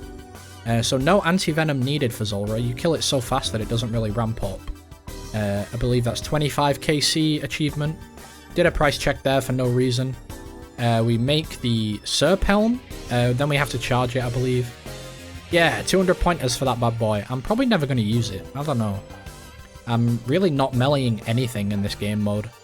I don't know if you guys agree. Tons of flax. I don't think I was picking most of this up, but yeah, Uncut Onyx right there, another rare. That was at 50 KC exactly, and you get a little warning saying that it's going to cost money every time you die from now on, which I didn't know. I didn't know the first 50 were free. That's cool. Uncut Onyx number 2. Pretty unlikely. The Onyx actually has the same drop chance as the Tanzanite Fang, which is what I'm going for here for the blowpipe. So it's a bit sad to see this many Onyxes, but it's still hype. 23 seconds there. A brief tangent. The kill you just watched was at 23 seconds. If you mosey on over to Morgoat Kirby's channel, you'll see him analysing the world record of Zora, which is a 25.2 by Omid. Grats for that record, by the way. In the video, he describes at length how preposterous and unlikely it is to actually get this kill. To quote Morgoat Kirby, it would be faster to get 200 mil in all skills than it would to get a kill this lucky ever again. Now, without even knowing the boss, I have 1 KC on the main game, coming in here with mediocre, decent-ish gear. I absolutely demolished that world record, and I just wanted to point out how ridiculous that is and how huge the power spike actually is in leagues. Personally, I'm loving it, but it's crazy to think about. 50 mil ranged XP there, and, you know, in my giddy, childlike excitement, I forgot to actually kill the boss, so I got obliterated. Back to Lumbridge. See you later. I did kill him, actually, but slightly too late. Another Onyx there. Yeah, getting kind of sick of seeing him at this point, but, you know, we move. Another example of resetting. You don't even have to use prayer most of the time, just straight in and out to cure the venom, and right back to the boss for a 20-second kill. Tanzanite Fang, finally, 107 KC. This is what I came for. 200 points for crafting the blowpipe. I believe another 200 for loading that thing with dragon darts. And the pipe is hilarious on leagues. You'll see it in action later. Decimated some cows with various ice spells just to get some free points. And then I decided to do this red berry pie task. This was probably a mistake. I had to make 20 red berry pies, which means 20 flour, grinding those up there, teleport right back for the 20 pots of flour. I'm pretty sure you can buy pots of flour from somewhere, by the way. And then this was the biggest time waste. Picking up pie dishes from the cooking guild, 1 per world. You pick it up, you hop world, you wait. This was stupid. It took so long. Anyway, there's 20 red berry pies, 40k XP casually for that. And then I thought I'd mop up some more easy points. I was doing this so AFK, I was not looking at the screen. This is why I'm so zoomed in. And there's 200 soft clay in Terranwin. I was watching a stream at the time, actually. Using the sandwich lady to safe spot Calfight Guardians here.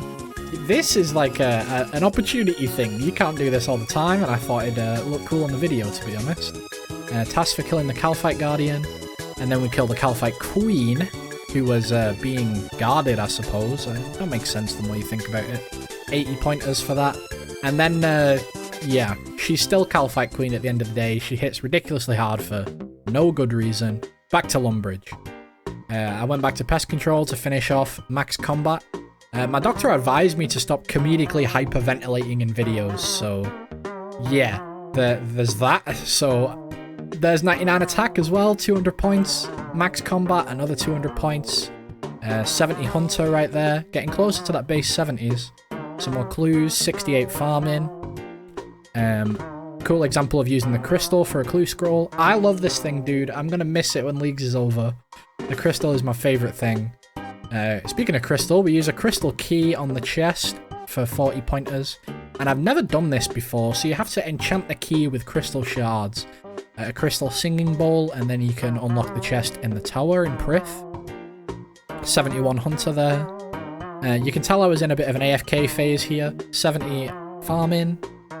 Palm tree planted. We'll see that in the next one, I believe. Some super compost protects that thing. Fellow Chef Hatter. Yes, chef. Had to kill some Necreals. I'm working on 91 Slayer right now, trying to get my my upgraded thing. My homeboy Scotty did not die. He almost did die, though. It was very close. Necriox, just as scary as in the main game. So in leagues, the reward shop is actually open. If we take a look at GE Tracker, we'll basically find that the items are selling for about 1 mil per 1,000 points, which is very nice. Back to next with the homie. 1,000 plus Ancient KC. I really like the fact it never resets on leagues. Some Bruise, always nice to see. Got MVP there. Bruise and Restore is one of my favourite drops to see at next, actually. Bruise, yet again. It's kind of self-sustaining. Nothing good there. Yeah, a bunch of nonsense. The wines, you know, free Herblore XP. Nile Shards, we need those. Eventually. Diamonds, nothing special. Onyx Bolts and Dragon Bolts, very nice to see. This is one of my only sources of Dragon Bolts, so pretty hype.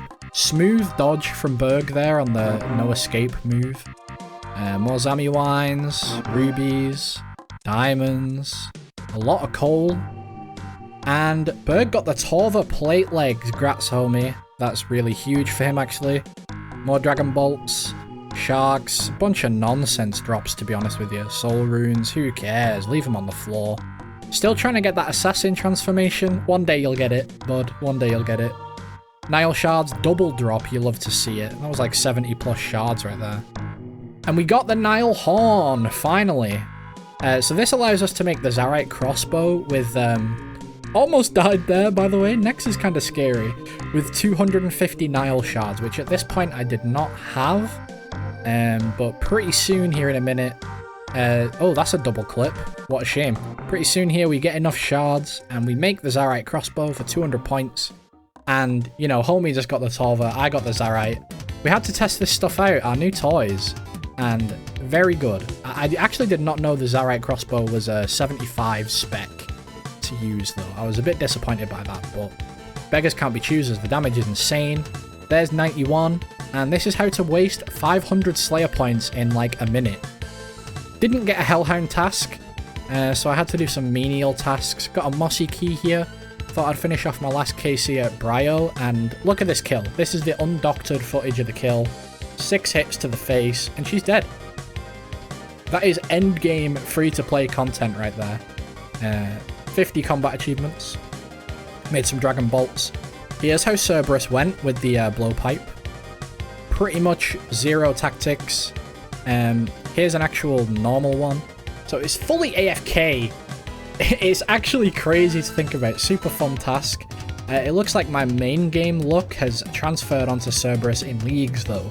So I wasn't super lucky this task. In fact, in the first place, I only got like 81 Hellhounds assigned, which is a really short task. You usually get like, I don't know, at least 150. More Zami wines though, which is always nice to see. And we get the Eternal Crystal. Pretty limited use item, let's say, but it'll come in handy in a minute here. Noted Dragon Bones. There's no point in having those, actually, because I'm 99 prayer. But they would be a nice drop, theoretically. I actually ended up using all my Dragon Darts. So you saw me swap to the crossbow at the end there. I went to Mage Training Arena to have a great time. I loved my time at Mage Training Arena. It's the most fun minigame. Alchemy Room. You love to see it. Getting those points for the Infinity Boots. We wear those for 3 points and then quickly return to a bank to create the Eternal Boots. And this means we get more points and we finally get our tier 8 relic. Last in my group of friends to get it, but we're going to pick Executioner here. Super excited to give this a try. So we took it to TOA immediately. I mean, I literally ran from that room to TOA. There's Berg's range gear looking very epic. Check out this sound design on the Execute. Awesome, right? It's so satisfying to use. I'm a bit of a stickler for sound design. You know, we did that kind of thing at uni. Here I am camping the axe. Little weird when you're spamming the animation. It looks a bit bugged out. And then Lithi, I don't know if I can say this word, but he kamikazes the boss right here. You never know with YouTube nowadays. And slays Akka. We kind of let him have that one just to see what it's like. Zebak right here. This is so dodgy. I get locked in the animation of pushing the jug, and then, oh, it just all goes so wrong so quickly. Miss a prayer there. Get the Hail Mary throw for a 750 on Zebak. Like 500 damage there on the pillar. And then we had some bug that turned us into ghosts. I don't know what that's about. Really dodgy carefree fight there. And suddenly we're back at Baba. I wonder what happened. We didn't wipe. No. Just a glitch. Just a glitch. Huge XP drop on Zebak. Kind of unbelievable to see. 112k right there. We're going into Phase 4 Wardens right now. And that was Phase 4 Wardens. Done. What was that? 7 seconds? 10 seconds? And for our efforts, we're rewarded with a purple. It's my purple for once, which is really nice. Unlucky Berg. Swag animation there. And we get the Light Bearer, which I'm genuinely really happy to see. In the main game, this is the cheapest one. But look at the scoreboard there. Totally huge damage from the Execute. Because of the spec, you know, the recovery of spec on the Light Bearer. Indeed, Alba, thank you indeed. The spec makes it super useful because ZCB spec is a ton of damage. Rest in peace, Lithy. Tried to dodge Bud, but unlucky that time. Execute the boss. Another purple. Oh my goodness, back-to-back purples, and they're both mine. What could it be? Masori? Shadow? Fang? It's another Light Bearer. A little disappointed by the second one, but, you know, I did actually want the first one, so it swings and roundabouts, you know. Can't be too choosy in TOA. I mean, the fact you even get a purple is crazy. It wouldn't be a RuneScape video without an unnecessary maths segment. Today, as of recording, is day 19 of Leagues. If we take a look at the cups, we'll see that Dragon is 56,000 points. Let's break it down, okay? Leagues, from start to finish, is 8 weeks, right? 8 sevens is 56. Dragon Cup is 56,000 points. There's that number again, 56. 56? 56? Oh man, now that's all I can think about! So, 56,000 points divided by 56 days is 1,000 points per day. That is the pace for Dragon Cup. Alright, see you later. Bye.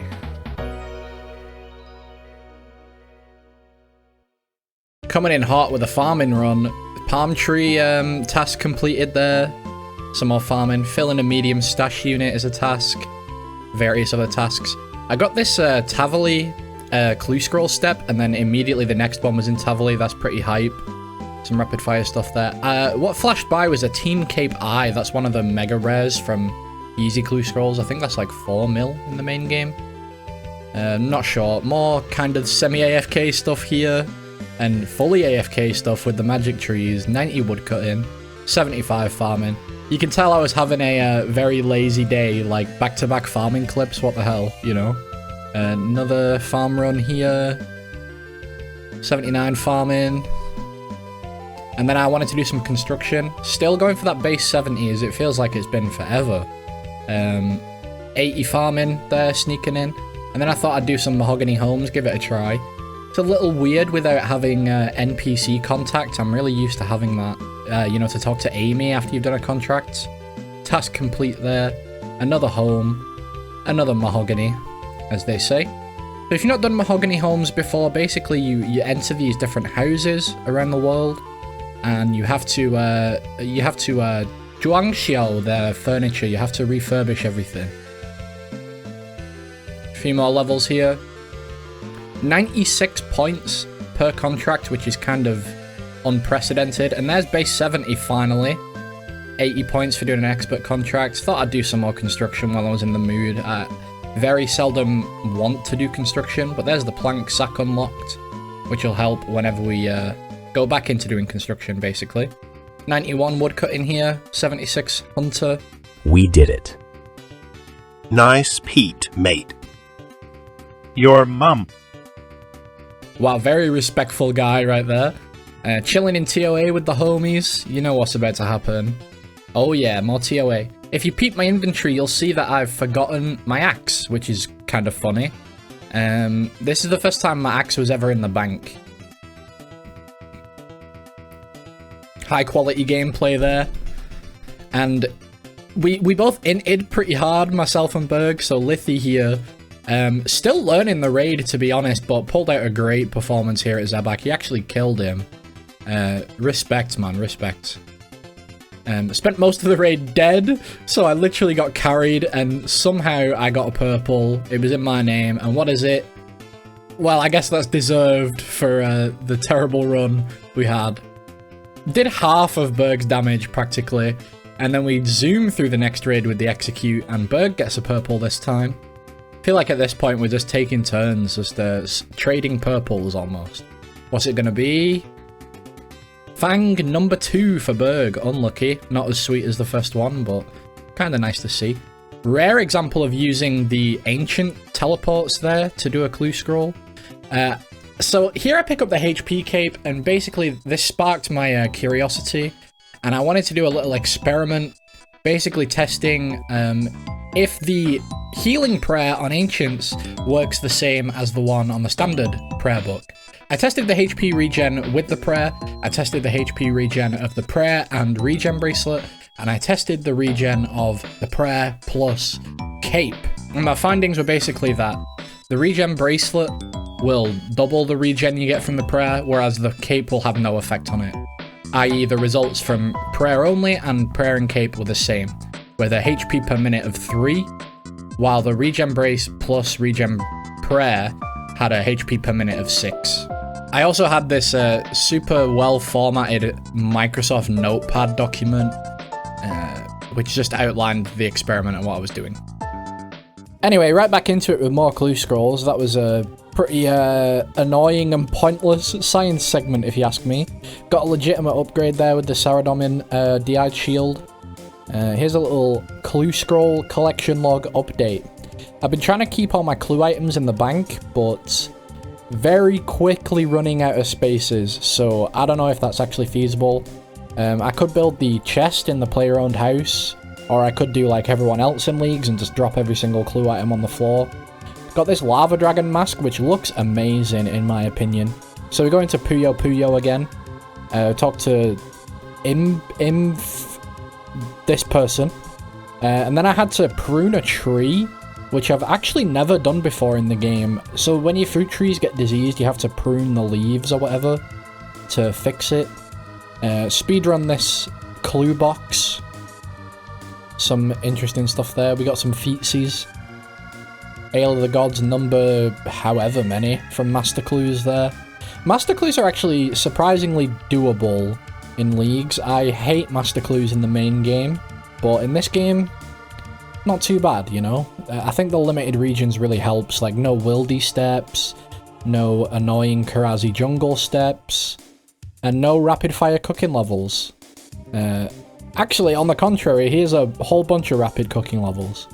Just wanted to use all the raw stuff I got from Temporos as well as other places. This was interesting here. I actually thought it bugged out. So I got the exact same clue that I just did. And I was thinking it was some bug because I took damage from the sun and stuff, but no, there's no such thing. In Puyo Puyo again, we got the same clue twice. Good stuff, good stuff. Casket. This is the same one again. So 3 of the same clue in a row, and then after going to Zolandra, we get another one. It's kind of crazy. No idea how I solved that light puzzle, don't ask me.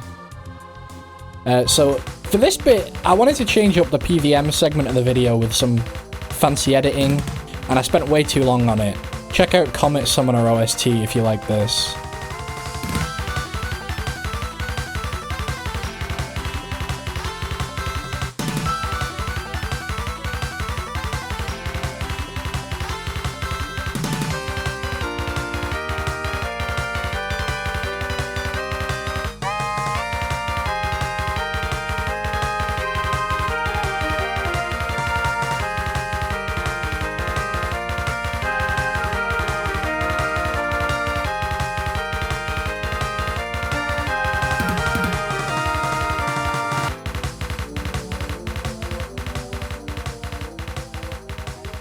Yeah, so you saw that correctly. This was a 76 kill trip at Leviathan. All one trip. You can see the massive stash of loot on the floor. It was kind of crazy. The only reason I left is because I ran out of ruby bolts. So I thought I'd change up the PVM segment of this video. Let me know how you feel about it, guys. Was it good? Cringe? I don't know. You know, I'm kind of going in blind here. Even got an Awakener's Orb from that. And then I decided to take it to Soul Wars because, as aforementioned, I was out of ruby bolts, right? So I had to get some adamant bolts first to make ruby bolts, and my best way of getting these is from the Soul Wars crates. Picked up an ectoplasmator for the 3 points. And we actually got some addy bolts, which is nice. We didn't get too many, but beggars can't be choosers, you know. Sometimes you just take what the game gives you. Interesting interaction here at Baba with the axe. She will not die during the boulder phase, so she just tanks like 10 executes. Hear that music? Something must be coming up. So right here, I throw an execute at Kefri, throw another axe before getting knocked back, and then on the health, it actually does the damage, which is kind of crazy. This is where that Toho music comes in. Better get your shmup skills in order to fight Akka. It never goes well on my end, honestly. It never does. Huge execute on Zebak. That's the name of that boss. Never gets old seeing that crazy XP drop. I thought I'd leave in the mage segment in full here. I believe I did one of these in a previous video, but I just want to drive home how slow it is if you don't have good mage gear. This is trash. This is the main thing that makes me not want to do solos. This is a solo, by the way. Yeah, great. And then I let Mob Mac K take over my game for the skull segment. Definitely looks like his playing, huh? Could have been improved. Maybe a bit of technique in there as well. A little, yeah, a little. Let's put it that way. A little technique. Execute the boss. And for our great efforts, we're rewarded with another purple. This is crazy, man. I feel like there's been like 4 purples in a row. It's so weird to get used to. Masori Mask. Huge upgrade, to be honest. We still need the rest of the set, but hey, you know, you gotta start somewhere, bro. I guess I didn't put in a clip of me fortifying it, but I did fortify it. Eagle-eyed viewers will already know that. And then I decided to do the defender grind. It just seemed like easy tasks waiting to be claimed. And this is always a nice, like, chill, pretty nostalgic grind. And then before you know it, it's over. Dragon Defender right there. Barely had time to explain what I was doing, huh? Equipping a Dragon Defender, 80 pointers. And then I'm gonna temporarily address the bank space issue, but it is only a temporary fix there. Gold's pretty easy to come by in this mode, but I'm very lazy, guys. What can I say? I've not been alking as much as I should be. It is what it is, you know. And then some more editing POV, finishing off the vid with some woodcutting. 96 and 97. Hey, thanks for watching the video if you made it this far. I feel like I'm usually talking about technical details and stuff like that in the ending. I normally like to keep these pretty concise because I like sticking to the length of the tune that I use. I feel like I've got a bit of a theme going on there. In lieu of that, this time I'd just like to say I appreciate everyone who turned up to the video. I appreciate that these Leagues videos are perhaps a little bit samey a lot of the time. I mean, I'm having fun with it. I hope you liked the weird little music video thing I did in the middle of this one. A little bit outside of my comfort zone with that one, and it took perhaps longer than I'd like to admit, but I had fun with it, and hopefully you had fun with it too. Alright, see you later. Bye-bye. Did Shield of Arav with a homie. Berg finally making himself useful. Thanks, brother. Gonna exchange those certificates. Shield of Arav done. I went to Master Farmers. Tricksters, Stay Winning, Production Prodigy on, can't say that word, on a watch list for harming oneself. Yeah, that's a YouTube friendly way of saying it. Task completed here at Necreals. Checked a magic tree, didn't get any levels. That was pretty devastating. I hate that point in farming when like you're so used to dinging every time you do anything, and it feels so rough now that I'm not leveling. A bunch of rapid mining levels here. I wanted to get 85 mining for raids of all things. How backwards does that seem, having to do mining so that you can run raids faster? But this is the way it goes. Tears of Gothics there for smithing. Sipped on a lem sip, which I could really use right about now, to be honest. Blue Dragon's task, pointless, really. Went back to Cerberus, and I got spooned a little bit. I got the Smouldering Stone. Good stuff.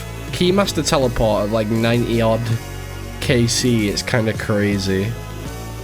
And then we get the Primordial Crystal, which is super hype. You combine that with the Dragon Boots to make the best in slot melee boots. Here's a little strat you can do when Cerberus does the Aru. So Cerberus has 2 special attacks, right? Gur and Aru. When she... there's a Pegasian Crystal, which is super hype. We actually really wanted that one, so it's good to get it out of the way. When she does the Aru, not the Gur, the Aru, you can just teleport out like such. Boom. They won't know to target you anymore, the ghosts. And then you teleport back, and they just kind of stand there, bro. They ain't doing anything. So that's so cool. I never really got Arus previously when I was using the blowpipe and stuff. But this time I got more because the DPS wasn't as good. Had this strange bug where it said someone else was fighting Cerberus. Clearly there wasn't. Random fire making levels, getting pretty close to 2k right now, so I just wanted to do that. And I was mentally preparing for a Jad task meanwhile. So we do the Jad task. Just kind of chilling. I believe I get a speedrun trial here. Like a sub 30. Jad is absolutely no problem, like he's already dead. It's kind of crazy. It goes faster than you even realize when you're doing these. Pretty ludicrous. Random Black Dragon task, Blood Veil tasks. Superior there. Did some more next with the homie.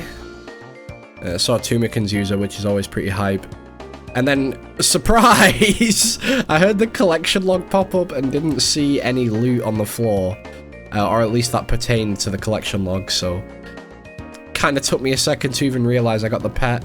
And there's the Nile Horn number 2. Pretty random. Really was not expecting that. I think it's useless.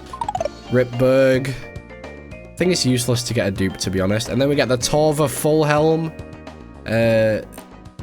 Also kind of useless, to be honest. Like, because I'm a range build, it's just, it feels very, very pointless getting melee upgrades. But, nonetheless, Torva full helm is a task. Full Torva is a task. And we're all in it for league points at the end of the day. That's all that really matters when it comes to this temporary slice of time in which we all occupy the league. Some more miscellaneous Slayer here. Task completed there. I can't see these numbers because my preview is so low quality, but that was definitely a Slayer level. I could just about make those 5 pixels out. Killing a Dark Beast. Some pointers there. Dark Bow achieved, or dropped rather. There's a task for equipping that too. Superior Dark Beast always throws me for a loop, that one, because it has a crazy spec where you have to like dodge the fireballs. Dust Battle stuff here, collection log, jump cut, and suddenly we have the Eternal Gem. Apparently I didn't see it as pertinent to clip it. Oops, my B, guys, my B. We can use this later to create the Eternal Ring, not to be confused with the titular 2000 FromSoft PS2 title, the spiritual successor to the King's Field series, which established a formula that would later be iterated in Dark Souls and other epic games that you may have heard of. Very good game, I recommend it.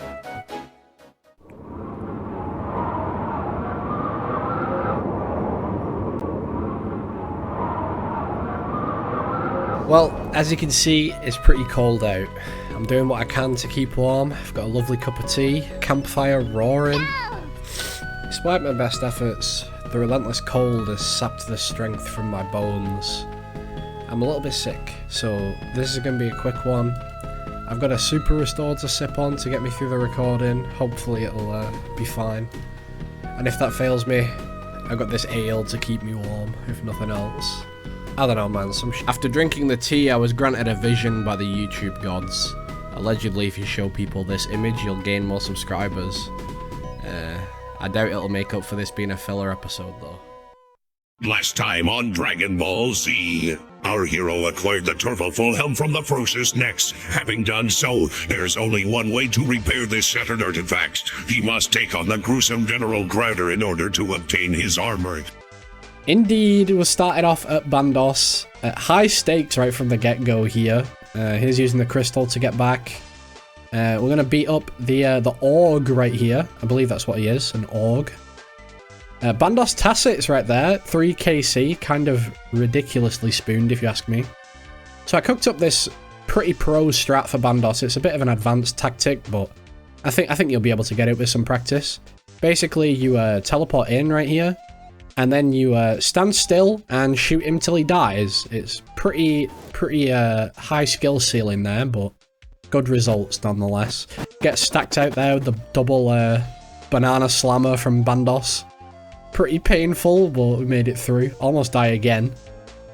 And Tacit's number 2. Pretty shocking. Getting incredibly spooned Tacit's, but yet no other pieces, which is a shame. You can actually use dupe Bandos pieces to reinforce the Torva or whatever to repair it.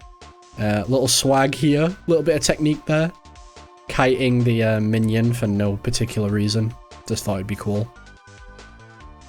Almost gets stacked out again, and Bandos Tacit's number 3, getting a bit weird.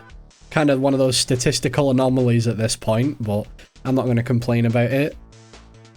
Here we get the last Godsword shard we actually need, so this is really nice. This unlocks basically the ability to do the Godsword wielding task. We've had a hilt for a hot minute. And then we get the chest plate, finally. Well, I mean, you know, 50 KC, it's not exactly finally, but in leagues, 50 KC feels like a lot. Definitely didn't almost die there. If you don't know, you can walk under Bandos, by the way, and he can't hit you, so that's just like a free time to get your HP up, you know, if you did not know that. Here we get another Godsword shard, which is always nice. Got some combat tasks there too. And then we get the Bandos boots. Hard to notice it. It's only a blue drop, not an orange like the others. And then we get a full Bandos task. Very nice. Some visual ASMR here of minding a star with the homies. Called this one out for the friends chat. You're welcome, guys. So now we can melt down our Bandos to get Bandosian components. And you use those to repair the Torva. But what's this? We need 90 smithing. Ugh, such a pain. So we end up having to go train smithing, which is fine. Get some rapid levels, and Production Prodigy actually gives us a plus 12 to smithing, so we only actually need 78 smithing. And here we are again with the fastest animation in the game. This is not edited, by the way. Torva Full Helm, there it is! Equipping a piece of Torva, 200 points. Best... Oh, and at this point we unlocked Addy Trophy 2, which is cool. Getting closer to that dragon every day. We can now make our DFS with more points. Torva actually the best melee gear in the game, so we are kind of getting up there in terms of gear. I mean, again, I don't think I'm going to use it much, but it's definitely nice to have. Damn, like, especially the points. I'm not going to complain about that. Another obscure thing here, I started doing some diaries, and filling that lantern is kind of very unusual. Tried going for watermelon seeds here for a diary. Finally got it after getting several thieving levels in the process. No comment on that. Forgot to pick these up when I first got Tyranwin, so I pick up the crystal shield and the bow there. Some more visual ASMR on the ice rink. It is Christmas time after all. Plant a scarecrow. Uncanny amount of nests here. Doing some more AFKing / editing. And then I remembered about the Christmas pet variants. So here's my main. Just showing off the few pets that I have that have Christmas variants. Sadly no Christmas heron, but maybe next year, right? Another crazy stash of nests. And there's 99 woodcutting.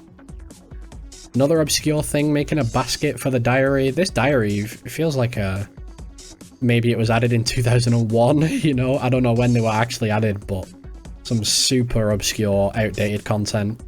Here we are making the Godsword, the Armadillo Godsword, the only hilt we actually had. I'm never going to use it, but it's 200 points, so that's nice.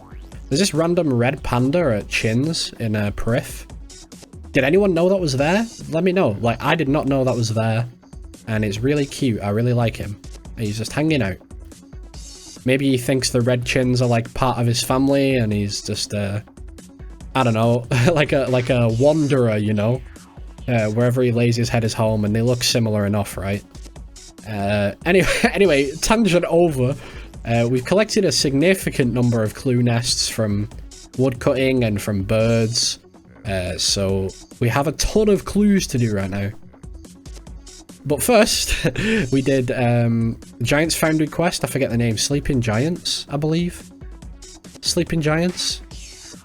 Founding Giants? I don't know the name of the quest, bro. I'm only human. Pretty pro strat here, delaying while the heat goes back into the safe zone, so I don't get penalized for boshing some at what's too hot. Leveling every single time we hand something in here, kind of ridiculous. Getting like 250 to 330k XP per hand in. We get the Colossal Blade, and this inspired me to do a rudimentary Tryndamere cosplay. I don't know, dude. I did my best, okay? It's not that good. Crocodiles have Christmas hats too. Very cool. Really happy that those little guys get to enjoy the festive season too, even in the middle of the desert. Really cool. I had to get some trading sticks to go into that hardwood place, and I've already ran out of them as of recording, so that's really nice. Rapid fire clue scrolls here, and while you were all out dating, I was studying the blade. Kind of a casual red mage cosplay as well. Who's your favorite YouTuber, by the way? I heard it was Shoe on Head.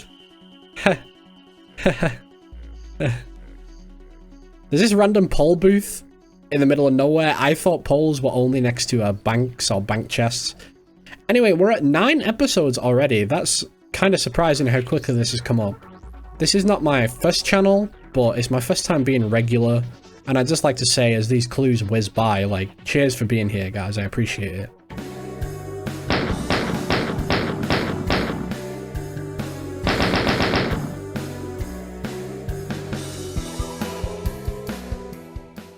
Another day, another golden nugget.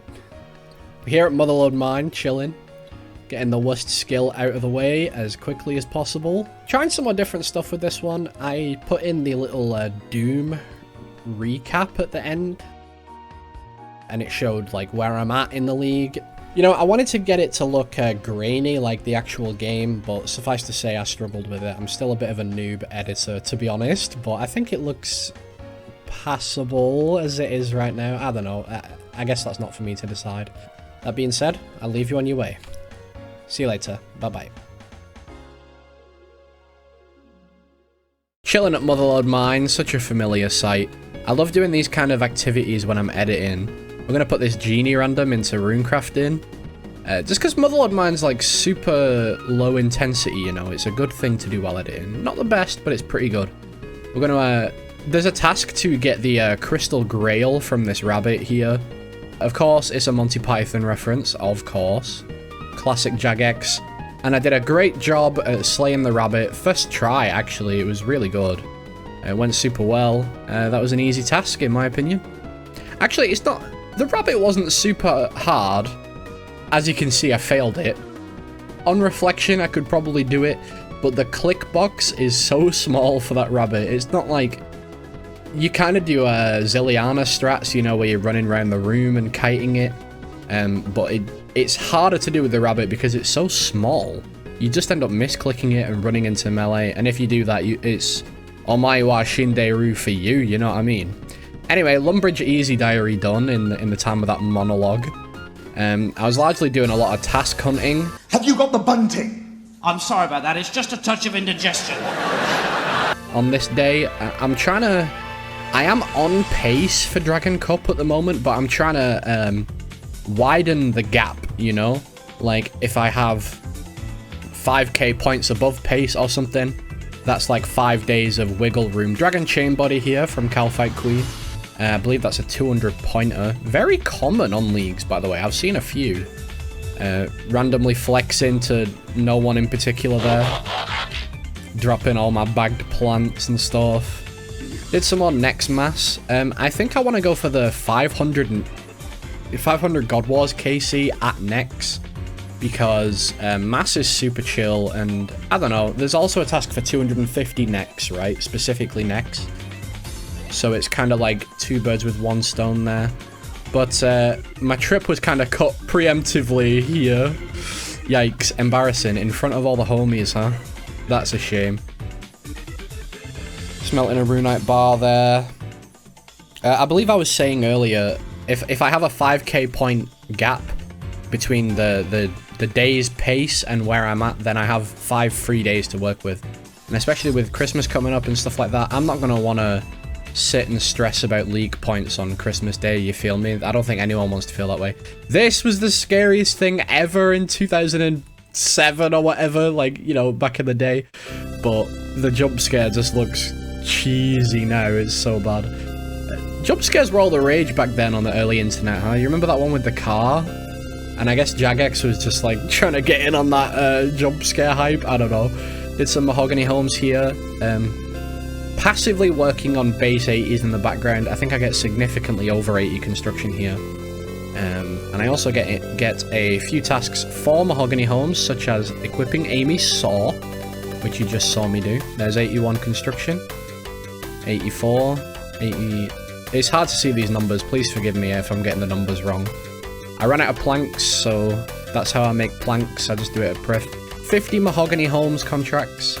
And then I stopped procrastinating and finally built the costume box for the house. And this is the POV of what my next hour looked like. Yes, this took over 1 hour, and there's still more stuff to put in the box. Just putting it all in, 1 inventory at a time. Side note, I wish, task there for stealing the gem. I wish the POH treasure chest, I wish you could just deposit all, because the way it is right now, you have to go by difficulty, right? So I picked up these memoriam crystals in Perif, agility level there. Make sure you click the machine. Do not use the crystal on the machine because it gives you this dodgy menu and stuff. Just click the machine and it'll work if you've got all the crystals. Made some dragon leather here for the full DI'd, red DI'd task. Speed running those nests once again. Making a 4-dose potion. I had an amulet of chemistry there. The way it works with production prodigy is like it'll roll a chance to give your 4-dose potion per pot, but you know, maybe you get 2 or 3 procs per inventory. Bit of Metal Gear Solid action here. I could have spoke better there, but you know, we move. And Death to the Dog is shooting done. 40 pointers. Did some thieving here to get a diamond, which I believe is a task. This was annoying. Another hop and shop method. It is what it is. Thieving level there. There's our task done. So I'm googling tasks, as you do when you're at an impasse, and I found this one that looked relatively easy, looting the dark chest in the Isle of Souls dungeon. About 10% of players have done this, so I thought, you know, that's a fair amount. Let's go give it a crack.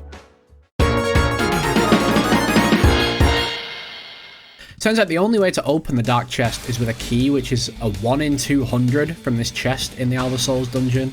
I still figured, you know, it's pretty low thieving requirement, it won't be too bad. 1 in 200, I'm a RuneScape player, that's actually common, you know. Oh man, was I so wrong. You know what, tricksters stay winning once again. I saw so many people doing this grind with those stupid boots on, showing everyone that they picked the right relic apparently, and I had to sit there in my defeat. Let's go over this, right? The chest actually has a relatively high fail rate. Sometimes you just fail the pick lock and it's no big deal.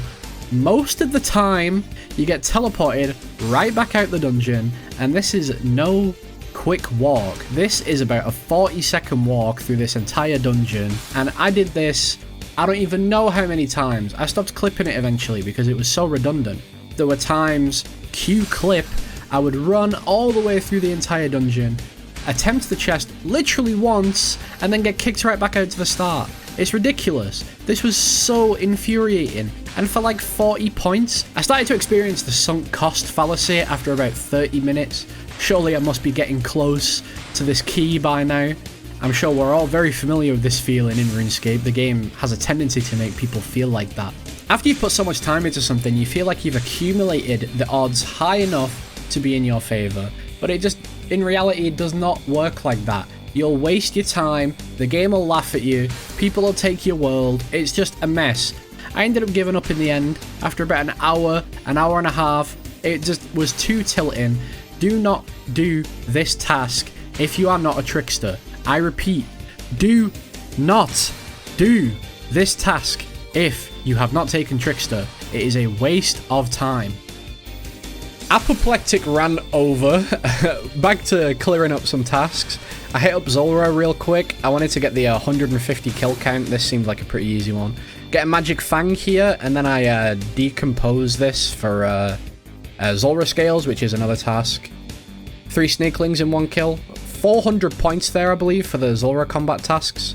Magic fang number 2. Not actually completely useless. It's you can use it for the Staff of the Dead.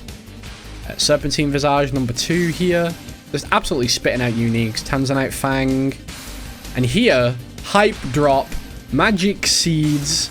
I don't care about the unique, but that's like a mil farming XP right there, to be fair. Onyx.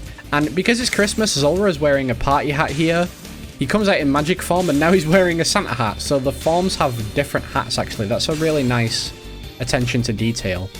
So, I don't get this, right? I know the quest is, like, scripted in a certain way, but we get knocked out by this pig. I'm max combat, mate, sitting in, like, near max gear, and this mob's, like, level 30 or something. How does it knock us out? It don't even make sense. So we come back for our vengeance, yeah? Check this out. 1, 2, 3, 4... and he's dead, just like that. Kaboom! How was he a threat? Poor sign of interest, done. The golem, done. It makes no sense, you know what I mean? I know the quest is scripted a certain way. You can't... This isn't Baldur's Gate, you know? You can't do a quest any way you want. You have to do it the way the game tells you to do it. And it's a cutscene and stuff, so whatever. It doesn't make any sense, but you're meant to do that quest at a low level, so who cares? Crystalia here wearing a Santa-themed witch hat, which is so cute. I love it. Great choice, Jagex. I thought I'd check out the other witches, and they don't have it, so oversight, maybe? She sells the jawline skill cape. You need to catch a lot of chins to get that one, you get me? I was doing this quest here. I believe it's called Spirits of the Elid. You have to use, like, crush and stab and all these other things. It's really awkward. Anyway, Spirits of the Elid done. Adfert drain me prayer for get this task, like restoring so much prayer here or whatever. Diary lamps, straight to agility. Never using another lamp on runecrafting again. This was a task of some description. Hard desert diary done. More agility levels coming in. 80 agility, one step closer to base 80s. And then I hit up pyramid plunder to just again, I'm task hunting here. And just trying to get some total levels while I'm at it. Accidentally leave the pyramid there by mistake. And here we are looting the final floor, which means we have 91 thieving now. And I hit up Calphite Queen once again. I forget why I was doing this. Oh, actually, I remember. I was doing it for the Lava Battle Staff, which was 40 points. But more importantly, I was doing it for the Calphite Queen head for the Elite Diary. Now, unlike the real Elite Diary, there's the head right there. Not too bad, 38 KC. Unlike the real diary, drip check on Berg. Absolutely looking swagged out. Raid ready, if you ask me. I forgot my axe again, which is always hype. Got trolled here by a homie. And smooth enough raid. Yo, shout out Res, by the way. First time playing with him on leagues. We raid somewhat often in the main game, but he only jumped on leagues a bit late. And we get a... Lightbearer! One more to the collection. Pretty soon I'll have one for each finger, eh? Execute Baba here, but she doesn't actually die until after the boulders. I think I mentioned this in a previous one. Execute's coming out thick and fast. And the double execute on the boss here, look very carefully. Executed once, executed again. It's the same thing as with Kefri. Huge loot here. Magic Seeds and Dragon Dart Tips. Peep that scoreboard one time. Drip check number 2 on Berg. The pink elegant blouse, man, it makes it. And he just gets absolutely terrorized here by Baba. Rip, bud. You know, this makes up for all the times he's carried me on the main game, let's put it that way. There's a tech I just did there on the mining. Also executing Akka here in the memory game. It cancelled the memory game. That was pretty fascinating. The mining tech is basically as soon as the circle turns green on the statue and you're stood one tile away, click it and you mine early. Lightbearer number, I believe that's 5, so deadass have one hand entirely dripped out with Lightbearers. You hate to see it. Triple execute there on the Wardens, not sure if you caught that. Some mediocre loot. Cactus spines are nice for magic trees, but apart from that, pretty garbage loot. And it's Ress's purple. What's it gonna be? Major, by the way. Masori mask. Ranger light. Interesting little interaction there. Had to make some more ruby bolts because I ran out. And I get the Fang. That is actually hype. My melee gear is officially passable at this point. And here's something I'll never get in the main game. The ornament kit. 400 points for that. Played some British Bulldog with this randomer outside the raid. Y'all remember that growing up? Probably not, I guess. Make some dragon darts in the desert. Lovely. And 200 dragon darts made as well. More agility XP for the elite diary. And that's where it ends.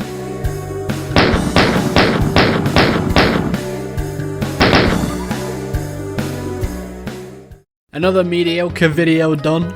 I've actually been experimenting with Blender since the beginning of this series. I haven't used Blender before this series, but if you take a look at my thumbnails, I'm using actual models from the game, and the way I do that is, so I use this plugin on RuneLite, which is called Model Exporter. Make sure you have export color collected. You can take any model in the game, such as this pet here. Export model Kriara Jr. We can also export this player's model, or we can export the seaweed. I took the chest and I had it rotate. I had to learn how to do that. Alright, see you later. Bye-bye. I'm going to build the chest here on Fossil Island. That's a 10-pointer. I don't know why I didn't do that earlier. Another example of using the ancient teleports for clue scrolls, and here's a bunch of clue scrolls. Barely had time to finish the sentence there, but that's just how it goes sometimes. And then I made some magic saplings. That's for farming, basically, if you didn't know. Probably did, I'm not trying to patronize here. Killed some lobstrosities with the magic secateurs that I just got to make an agility potion. And the reason I did that is for the Tybor One-Eye Trio quest. With the best looking model in the game, the Shai Kahan, I believe it's called, Tybor One-Eye Dun. And then like feeding the dog gives you, I think that was 80 points. And then more editing POV here, I'm just fishing up a storm. I'm starting to get a bit, I don't know how to say. I might stop including every single level like this because half of this video is just me fishing. It's not exactly the most entertaining thing to watch. Please leave me a comment. Let me know if you think the skilling is boring, if I should only leave in key level milestones or something, or continue to show every level. Decided to hit up CG again. Suffice to say it went a little bit better than last time. Had a pretty hairy moment here with the tornadoes and everything. It's so easy to get overwhelmed in this fight. But thanks to the add-on as well as other things, we execute Hunlif, and finally, I look less bad than a few episodes ago when I couldn't do Hunlif. Zuck pet with the Santa hat there, very festive, very cool. And then I hit up Guardians of the Rift again. I don't remember if there was a specific reason I came here. Had some tier 1 relic beef here. Yo, leave a comment down below. Which tier 1 did you pick? Why is it goated? And did anyone pick Endless Harvest? I've never met anyone who picked it, but allegedly people did.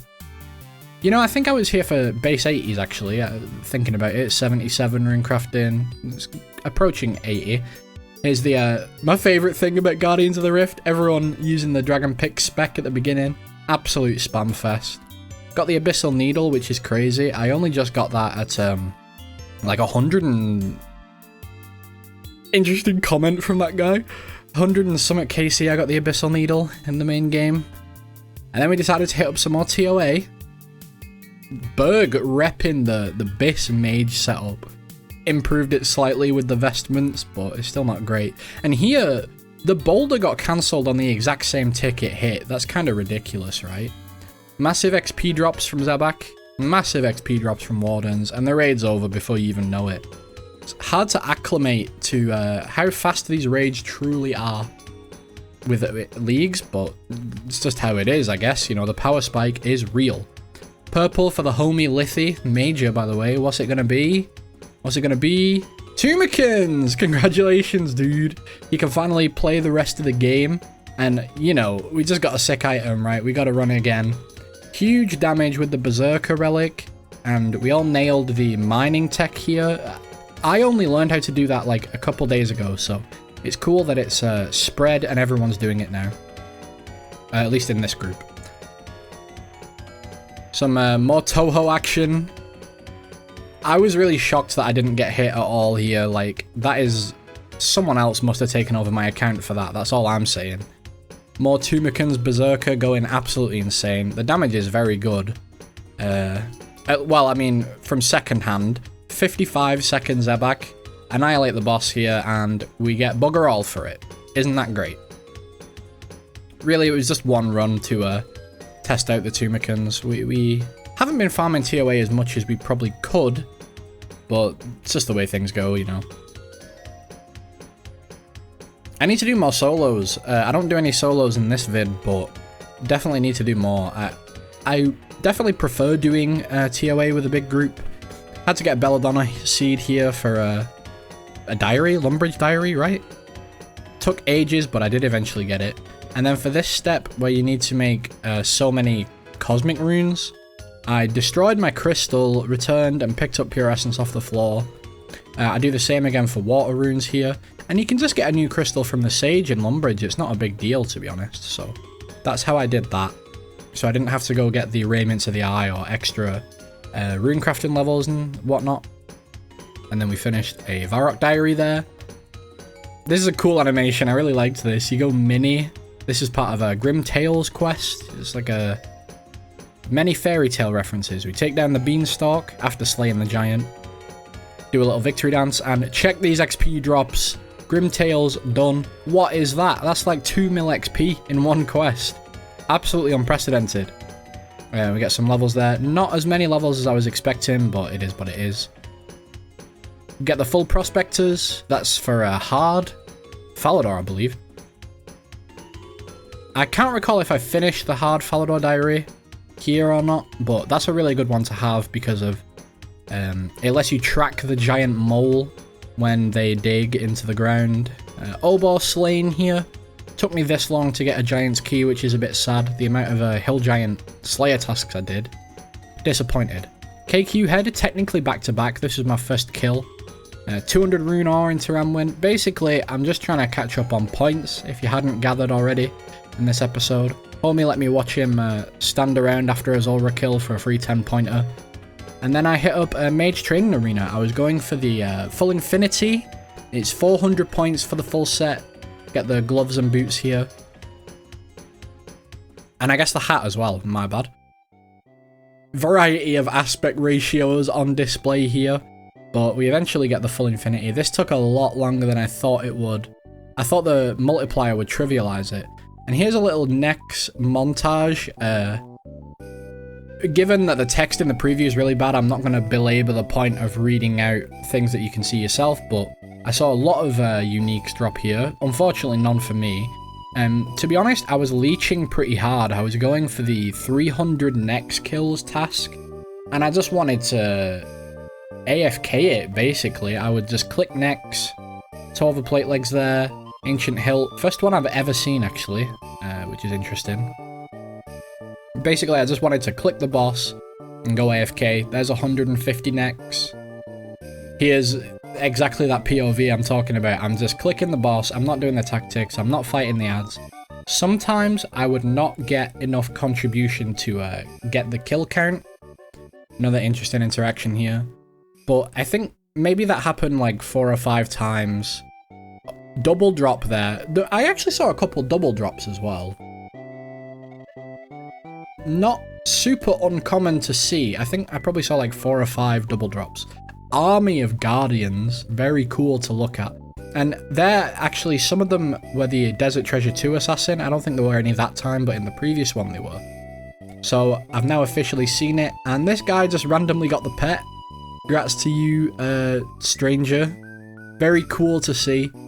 I have the pet too, and there's 300 necks.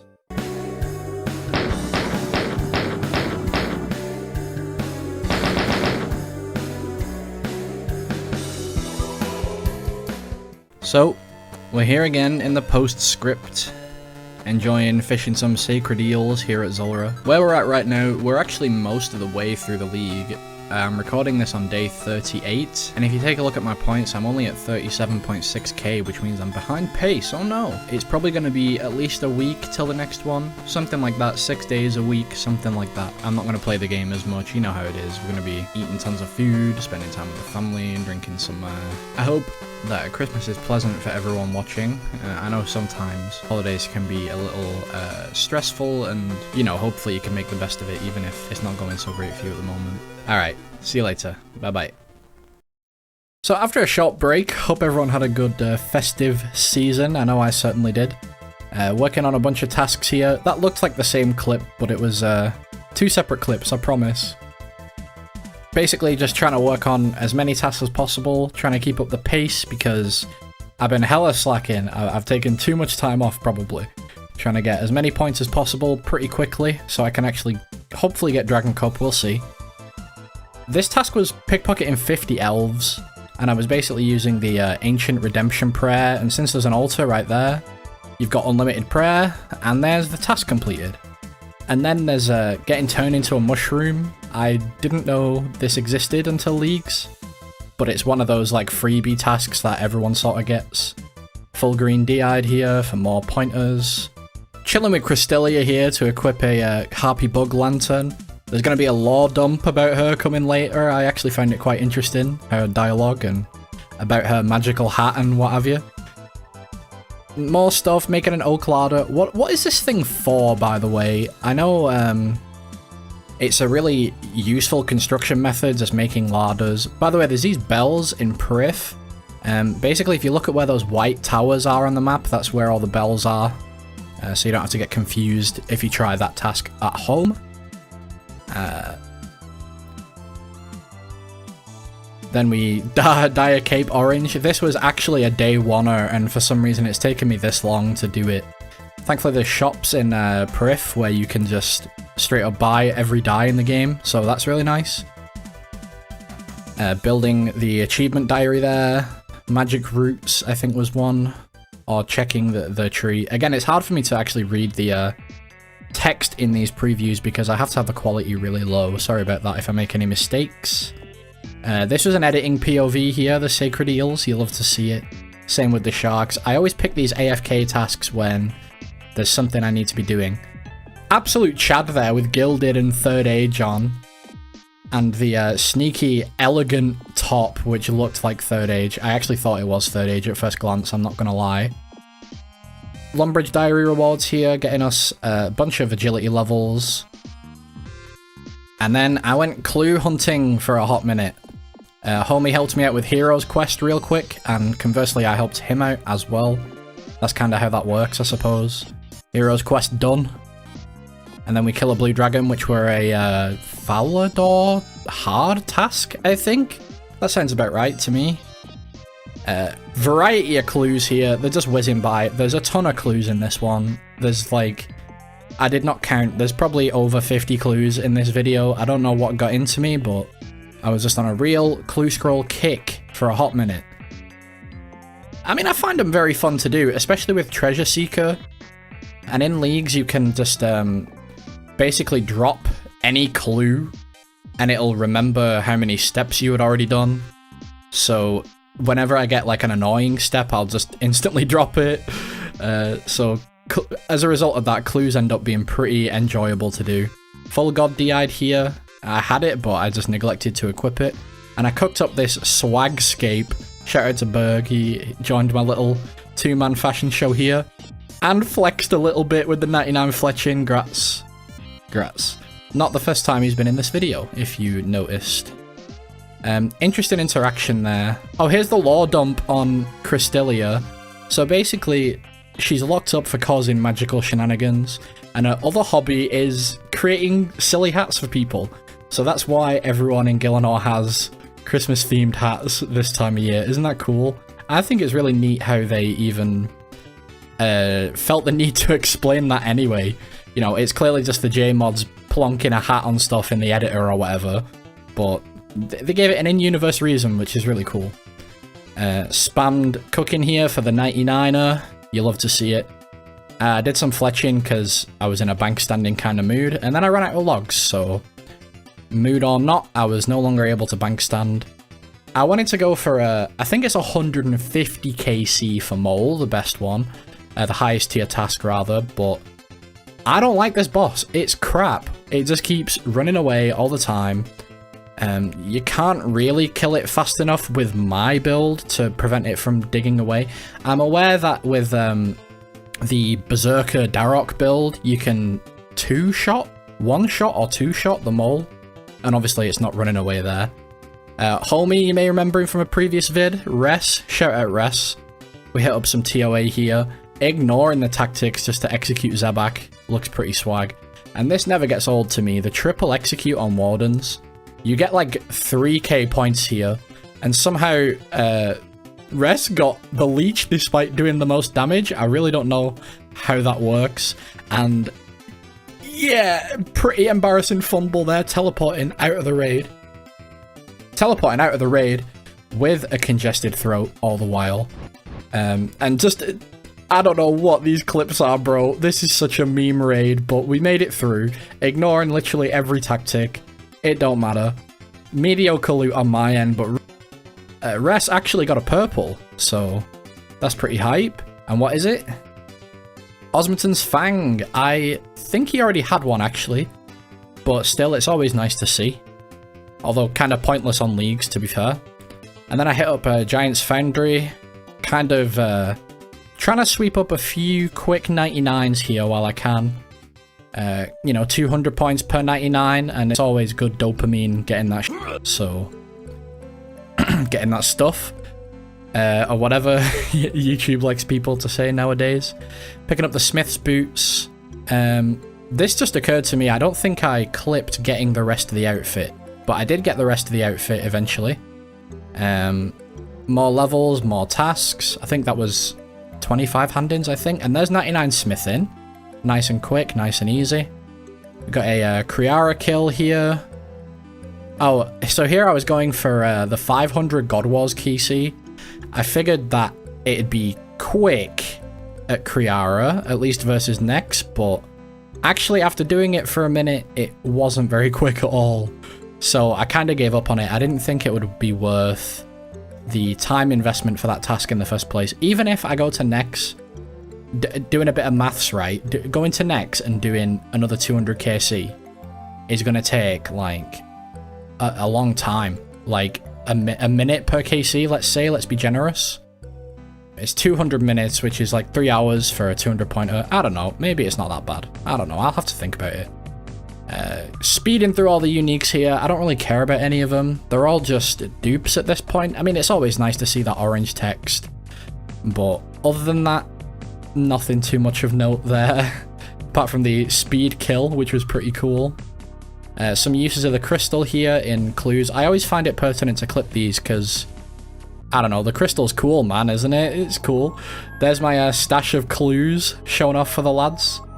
And then I hit up Pyramid Plunder just for a little bit here, just taking a little skilling break, you could say. I think my goal here was to get 99, but I gave up, at least for now. Speeding through more clue scrolls. Again, I'm trying to not make the videos too repetitive. I'm trying to go a bit more off the cuff and stuff like that. I find that in some of the older commentaries, I was very much just dictating what's happening on screen. We open this sarcophagus, and I didn't know what happened here, but I actually got the Pharaoh's Scepter. I was wondering why I got kicked out. I thought I ran out of time. I've never had one before. And there's 99 Thieving immediately after it. I had like 50k XP left after getting the Scepter, so that's pretty exciting stuff, to be honest. Two things I don't have in the main game, 99 Thieving and the Scepter. Actually hype. Almost missed this pop-up, but cleaned in a bunch of dwarf weed. And not something you see every day there, the falling star. I think this is the second one I've actually seen land. Super combat pot. I like how I just talked about dictating what goes on in the gameplay, and then I proceed to do it anyway. I had a major gameplay malfunction there. I don't know if it was my connection or what. I was rendering something at the time, and that's probably why. And then we chopped some wood in the jungle. Hell yeah.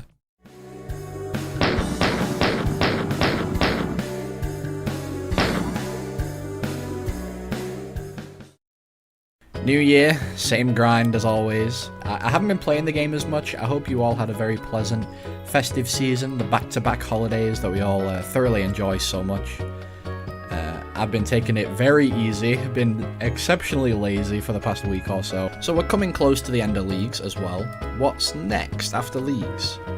TLDR, I'd like to do a Road to Max series on the main, and in the interim of these videos, I'm basically working through a backlog of games. I want to work through these games gradually and document that on here. Alright, see you later. Bye-bye. Teased it at the end of the last one. Found the elusive gout tuber, which means we can finish up the Karamja medium diaries here. I believe this was a hard diary task using this grapple. You know, I made a grapple specially for that and it broke after doing that. It literally instantly broke. In an AFK mood again, so we're chilling with the homies. Free mining level on the house. This one actually took forever to get to. It's like on the very edge of Crandor. Very annoying. Don't recommend going for that star. If it comes up on Star Miners Discord, just ignore it. This is a homie helped me out. Thanks Res for the Karamja hard diary. Back to mining. Basically, I wanted to get some extra 99s. Got nerd logged while I was mining, which is pretty epic, but there's the 99 just after the nerd log. And then I headed to Guardians of the Rift to get another 99. I don't know why I chose to do extremely slow 99s in the last few days of leagues to get 3 points. I really don't know what I was thinking. Got half the outfit here, the raiments. Small tangent, right? Did anyone play Oblivion? In Oblivion, after you do the arena quest, you get the raiments. I forget what they're actually exactly called, the raiments though. Raiments there is spelt with an N, like rain-ments. But in this game, if you check the achievement and stuff like that, it is just raiments with no N, R-A-I ments, right? Anyway, made the colossal pouch, finished off the outfit, and there's some free diary tasks here that I had to go clean up. 200 points a pop on these bad boys. Flex the crafting cape emote, finish the Falador Elite diaries, you love to see it. And we get plenty free levels as a result. I thought I was putting these into Herblore, but I guess I put them into Agility instead, which is fine. It's no wonder I didn't get 99 Herblore, eh? Spoilers. 92 Agility there. Pretty surprising though. To be fair, I just got 70 Agility and then chilled at Prif for some number of laps. I don't recall how many. I think there was a task maybe for 10 laps or something like that. And then pretty much lamped all the way up from there. 10,000 Guardian Essence mined. And by the way, if you break the Colossal Pouch, you can use a needle on the Rewards Guardian and you will get a new Abyssal Needle, which is really cool. I actually didn't know the Colossal Pouch could break, and I learned it the hard way just then. Also, we got the Abyssal Lantern, something I don't have in the main game, which made me very salty. I can't even get Redwood logs on this account. Here we are at Rune Trophy. Redwoods being the best logs to use in the Lantern. It's kind of hard to explain. The Lantern gives different buffs within the minigame based on what logs you have. And here's a crash. You'll love to see it. Back in, back on the grind though. Never stops. As Frank Zappa said, the torture never stops. Indeed.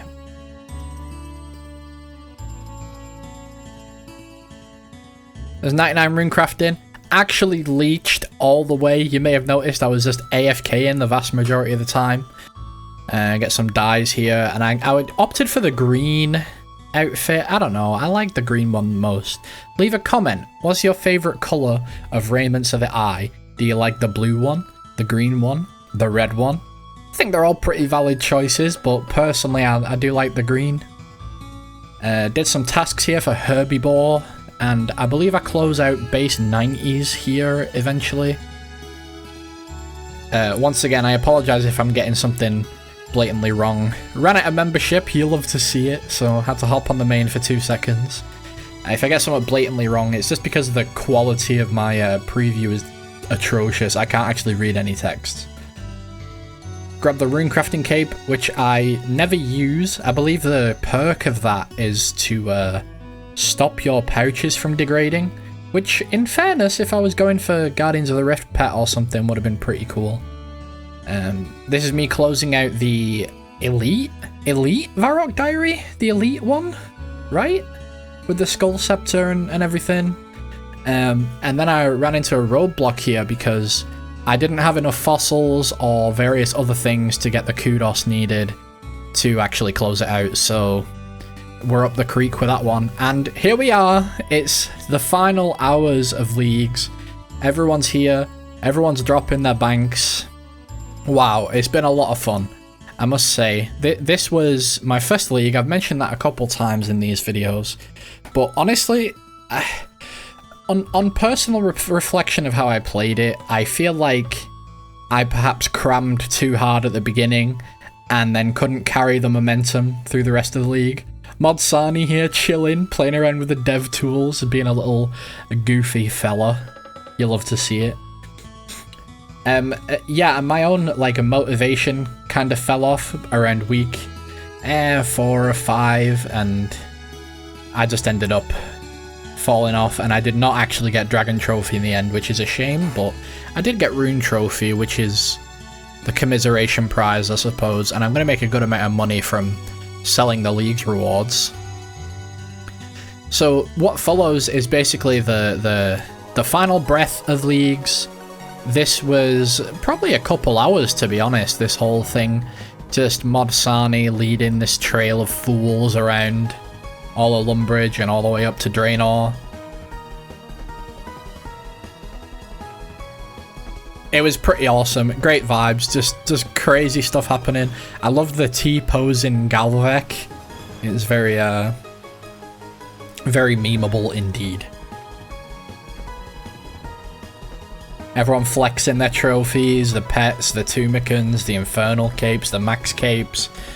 It felt like everyone who's ever played Leagues was here. Realistically, the population of the world was only at about 450. So it also shows that there's been a massive, drop-off of players in Leagues.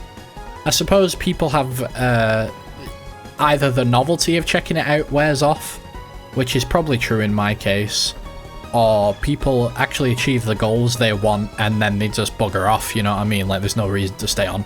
I suppose if you're maxed and you've got Dragon Cup, then you don't necessarily need to stay on unless you're going for rank 1, but I believe rank 1 is unbeatable. If I recall, someone actually got the max amount of points.